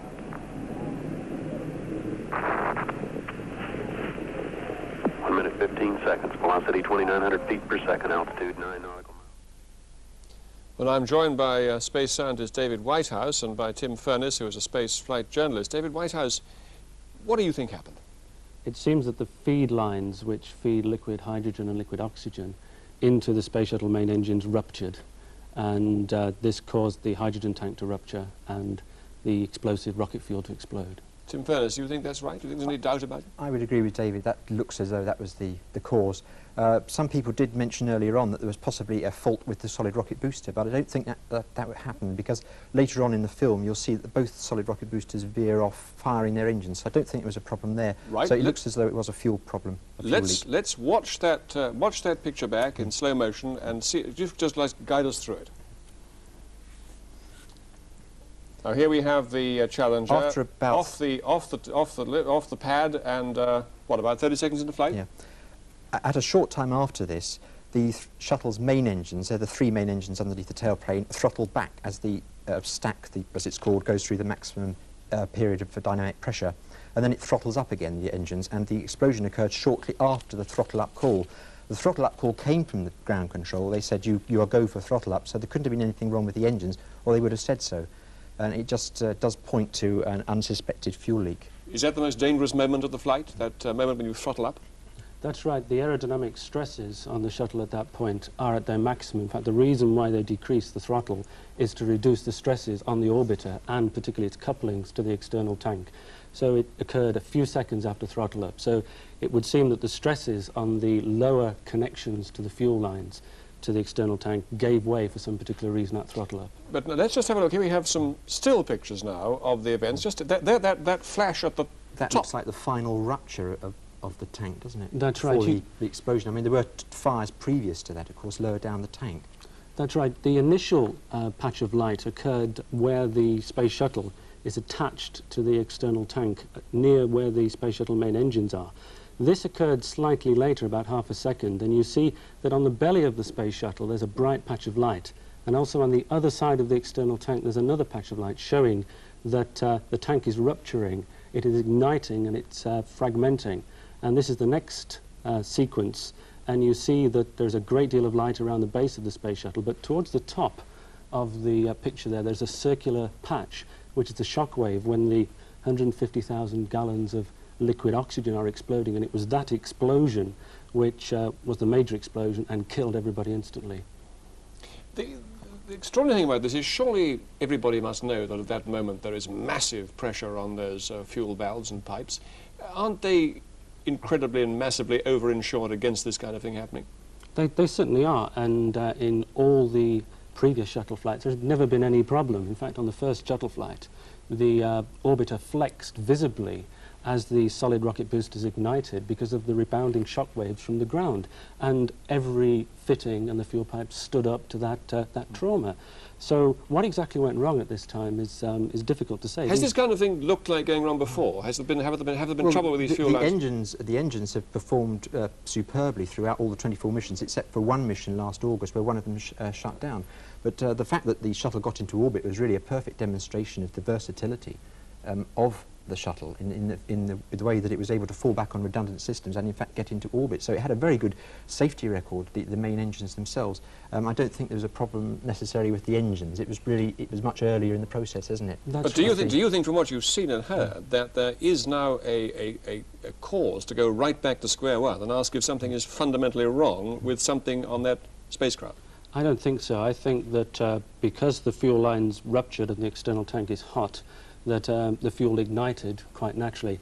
I think we have a detailed engineering problem here of how you connect the space shuttle main engines to its large fuel tank, and it is a severe engineering problem, but it does not reflect on the overall space shuttle. Right, we'll come back to you both a bit later. Today's disaster and the news tonight that the President has called a halt to all manned space flights must have called into question how the future of space exploration will proceed now. Space travel, for all its risks, has been remarkably free from tragedies like today's. 4 Soviet cosmonauts are known to have died in separate incidents in 1967 and 71, but in the United States the shuttle tragedy is of greater magnitude than anything that's hit the space program before. Indeed, there's been nothing approaching it for nearly a generation. Nick Clark now reports on the history of the shuttle and the problems it's encountered. 19 years ago yesterday, the previous worst disaster in American space history took place at Cape Kennedy. During a practice, 3 astronauts on Apollo 1 were burnt alive in the cockpit of their Saturn rocket on the launching pad. 3 years later came the crisis of the Apollo 13 mission in April 1970. Then a moonshot had to turn back after an explosion in space. After 90 hours adrift, the 3-man crew was edged back to Earth and to safety. Today's crew was not so fortunate in what was the first injury suffered by astronauts in the shuttle program, although 3 of the 4 orbiters have had their problems. Even before the first flight of the program, the shuttle Columbia, in April 1981, its heat-resistant tiles were found to be loose and the maiden voyage was delayed. And in December 1983, Columbia had to land with 2 of its 5 computers out of action. At one stage, Mission Control feared all its guidance systems might have gone. The Space Shuttle was NASA's next big project after the Apollo moon landing program, and they also saw it as a very important step on the way towards their next project, which is the manned space station, which they hope to have in orbit in the 1990s, being serviced by regular flights of the Space Shuttle. Now, it took them 10 years to successfully build the Space Shuttle. It was an incredibly complicated thing to do. It was probably technically more difficult, actually, than the moon landing, because what they were doing was something which no one else had ever done before. They were building a spaceship which could be reused many times. Discovery, the third of the reusable space shuttles, also had an uncertain start to its career. Its maiden flight was due in June 1984, but at the first launch attempt, one of the 2 backup computers failed. 2 days later, a second attempt was aborted just 4 seconds before liftoff. This time, the problem was the failure of one of the 3 main engines to fire. But before today, it was Challenger itself that had come closest to disaster. In September 1983, during the first night flight of the shuttle program, the casing of one of the solid rocket boosters almost burned through into the engine. Had it done so, Challenger might well have cartwheeled to the Earth. In July last year, on its 8th mission, it suffered an engine failure 3 seconds before liftoff. 2 weeks later, Challenger tried again. 3 minutes and 40 seconds into the flight, one of the 3 engines closed down altogether. Computers suggested that a second engine was overheating. There was a real possibility that Challenger would crash land. In fact, the crew decided to press on into low orbit and were able to land safely 10 days later. Well, in a complicated flying machine like the Space Shuttle, engine failures were going to be inevitable, and NASA had built-in safety measures to make sure that the shuttle and its astronauts would survive any engine failures. And indeed, these safety measures worked. The shuttle has not suffered any major failure before. But today's tragedy is something very different. It was a catastrophic explosion of the fuel tank. And NASA has said that there was apparently no sign that any of the engines were malfunctioning at the time. And the other point is that even if those astronauts did have ejector seats, there was no way that they could ever have got out of that fireball in time. The whole shuttle concept has undergone radical change since 1975, when it was expected that by 1987, 580 flights might be possible. In fact, it's proved far more difficult and expensive than expected. Nonetheless, this year, NASA planned 15 flights, the busiest ever program of launches. The pressure to move fast is partly scientific, partly commercial. It's become increasingly important to win commercial orders to put satellites into orbit and not just to work for NASA or the Pentagon.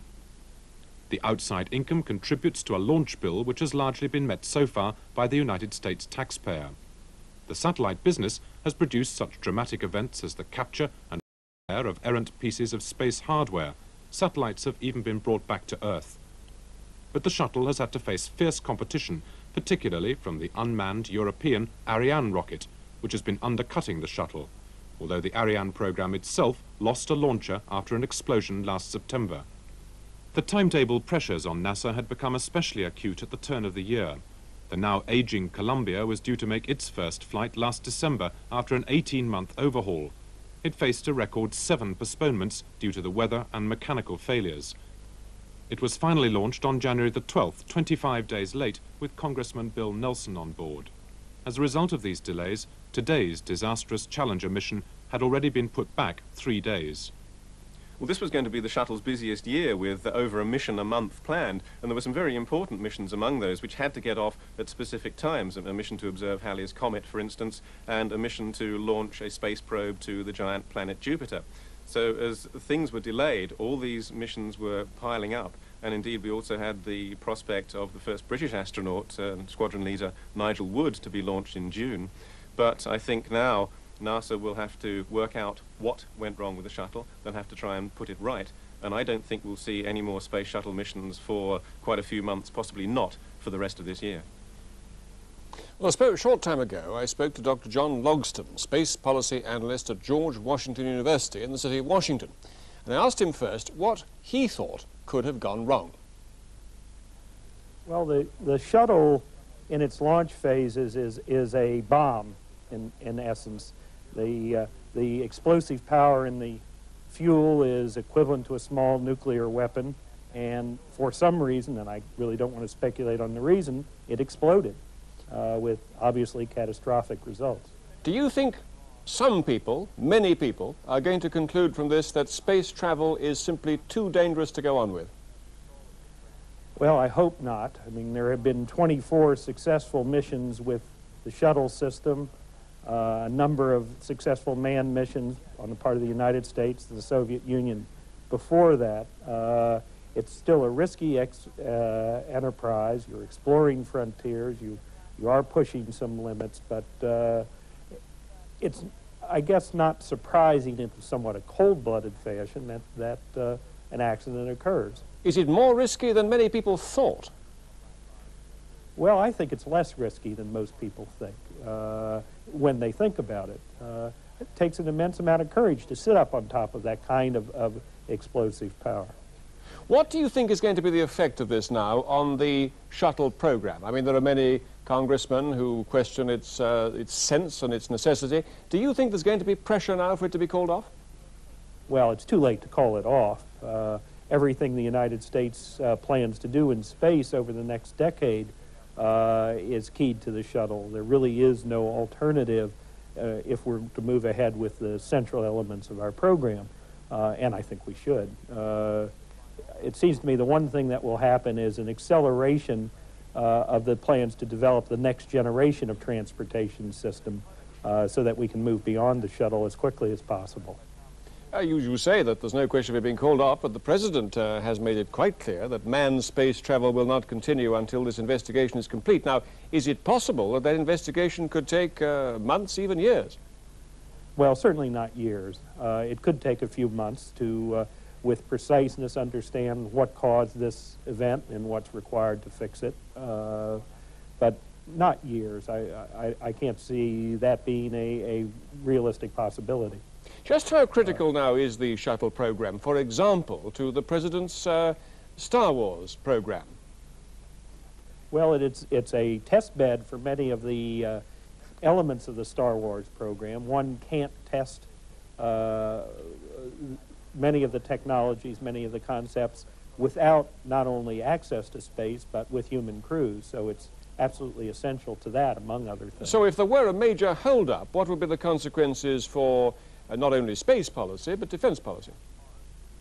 Well, I think it would underpin the fragility of a space-based defense myself. To have in place, in space, a system that depends on working right all the time as a central element of your security policy is, to me, a risky concept in the first place. But anyway, I don't think the shuttle has too much to do with that. But Dr. Logston, you are confident that this program will continue in the end? Oh, I believe so, yes. Thank you very much for joining us. Well, David Whitehouse, a tragic but temporary hitch in the space program, or a major watershed that will cause people to think again about the whole future of space travel? I think it halts our complacency. Getting into space using these tremendously explosive releases of energy to lift men and machinery into orbit is a traumatic procedure, and it halts our complacency by showing us that it is a dangerous procedure.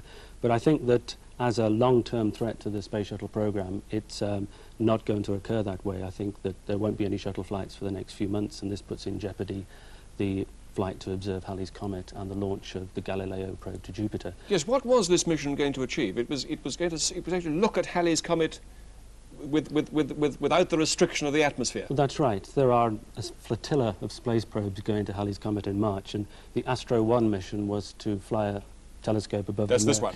The one in March Sorry. was to observe above the murk and turbulence of the Earth's atmosphere, get a clearer view of Halley's Comet, and there was a small sub-satellite on this mission to observe Halley's Comet as well. What do you think, Tim Furness, will be the effect of all this on the programme? Well, I think we have to wait and see what the main review board, what conclusions they come to. I think it's, I don't think there's an inherent design fault on the shuttle. I think it was just an act of God. Something happened. I think it's inevitable there will be a delay in the programme, perhaps of 6 months, maybe a little bit longer, but it's certainly not the end of the shuttle programme, and the shuttle programme must continue. The whole of the American space programme depends on the space shuttle. Indeed, in the 1990s, the American space station will be in orbit, and it will have European, British participation, Canadian, Japanese participation. Even with American budgetary constraints and the constant pressure on NASA and on the President to reduce expenditure? The President is all for the space station. I don't think there's any doubt that there will be no space station. I think that there is possibility that it will be delayed. There's no doubt that there will be a space station? There will be a space station, there's no doubt about that. It might be that it will be delayed a few years due to budgetary problems, but it is essential to the furtherance of the American space program. I don't think today's disaster will have a long-term effect, but obviously a short-term effect for this year. And what about the manned space station? When is that due to come into effect, and how important is the shuttle program to it coming about? The shuttle is essential for the manned space station, which is now scheduled for the mid-1990s. The cargo bay of the space shuttle is the basic building block of the space station. It will carry up modules for astronauts to live and work in and do experiments. And we saw on the space shuttle mission at the end of last year the building, the construction facilities of developing the superstructure for a space station. So there is no doubt that the whole of America's manned space program and its military program is tied in with the space shuttle. So there is no question at all of the space shuttle not having a long-term future.